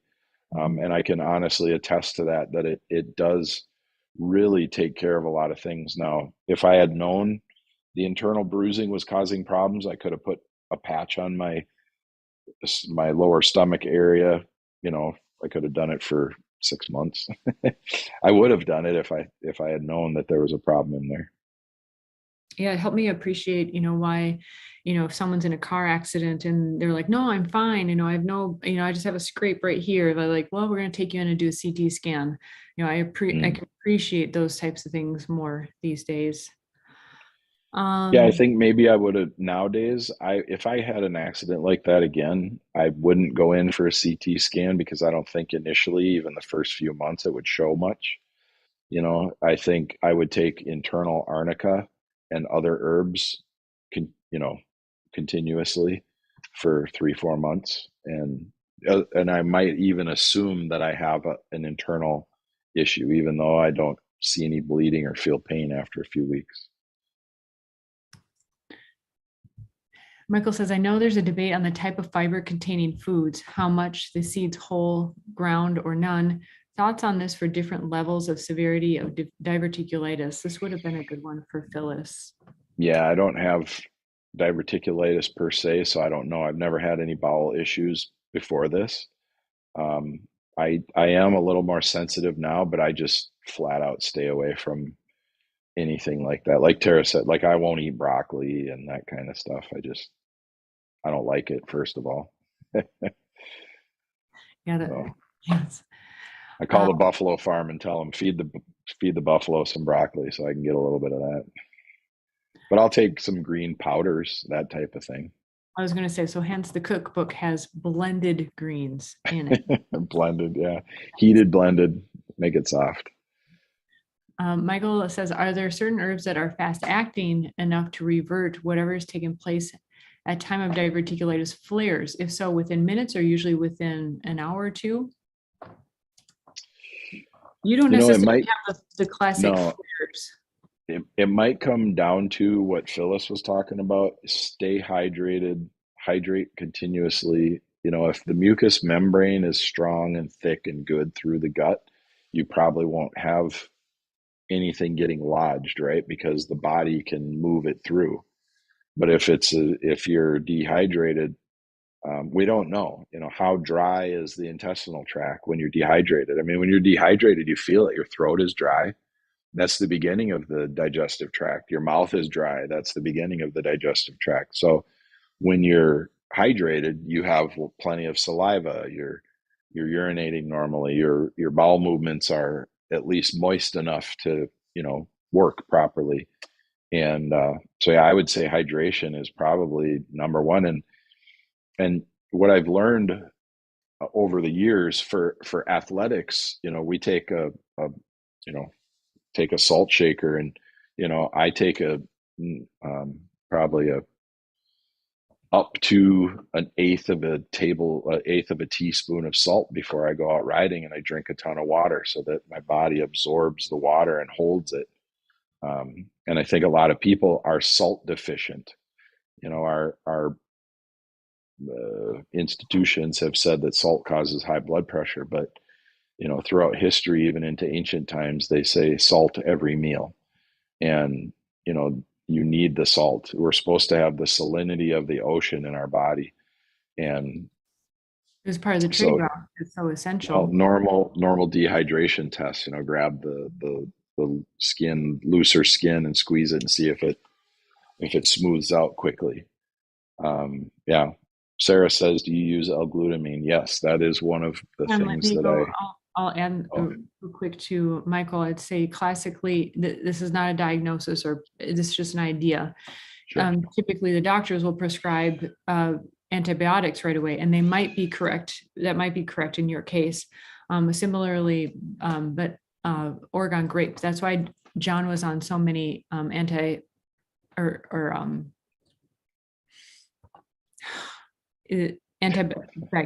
and so forth. I have a cat crawling up my back. My hair is a toy at this point. So I just wanted to say that it might just simply be, like something with berberine, the Oregon grape, and that combination. Yeah. And then you were saying, Sarah's asking, do you use L-glutamine? We're going to have to wrap it up here soon. Both of our kitties are wanting our attention. That was in your supplements, right? Your supplement combination that you talked about earlier. Yes. That is one of the most important for your gut lining. Right up here, the L-glutamine powder. And then I would mix it with the GI Revive. And that has some stuff that helps relax your tract, your GI tract, and permeability support. Obviously, it says right there. Those two combined, the Colon RX was something that, and this is diverticulitis routine right here. People that have diverticulitis that I know are taking these. They were taking them before I knew they were taking them. And they say if they go a couple days without it, their diverticulitis flares up. So they probably have a more extreme version of, there's all varying different things. So this Colon RX, Dawn was asking about tonality. This one right here, you take at night, and that one, it says supports motility and tonicity. Yeah. And I don't have the back of it, so I can't see the ingredients. This one here supports the good,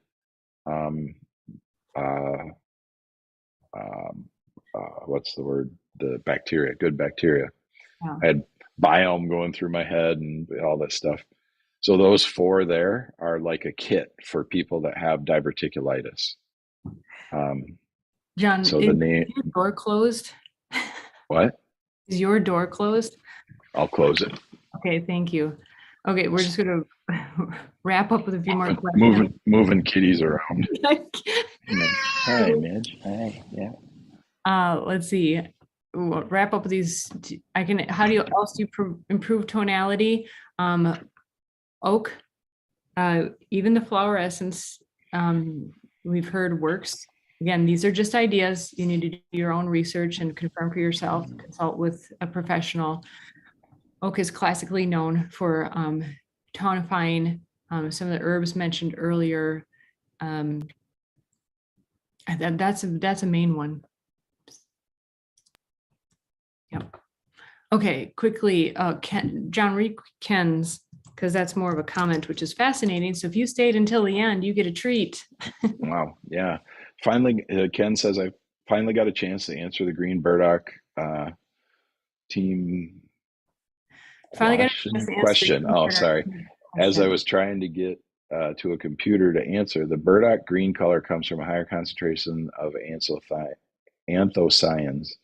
If the water is used as a bit alkaline, you'll find it will turn green. Slightly acidic, it'll turn purple. Most water is simply neutral pH, so normally it doesn't turn that color. Yeah, we have a bell. Yeah, I think thank you, because now I remember that is the case. And hang on. And we do have hold on, Tara. We have a treatment system on our water for structured water. So that probably is why the alkalinity is a little bit higher. We have a lot of minerals in our water also. Yeah. So the burdock was a decoction. Yes. Yeah. Okay. Okay, folks, our kitties are definitely craving our attention, and I'm getting claws because Kitten is still being taught to not always use her claws. So it's been a pleasure. We'll leave this up for quite a while. Those of you who are seeing this on YouTube, you can also access it on Matthew Wood Institute of Herbalism.com site, and where we have all sorts of stuff to help you out there. A lot of free content. Just summarize it up that way. There's always, I call it, Pierce, yes, free acupuncture. I call it catupuncture. It's very effective in some way or another. But much love to you guys. Wishing you well on your healing journeys as well. May you be blessed with the Christ Consciousness Council help and Jesus's healing as well. And the herbs, I think they're all helpful, and may whatever can help you come your way. Yeah, trust yourself. You have wisdom within, and pray. Absolutely. Thanks, everybody. Take care. Have a good night. Bye-bye.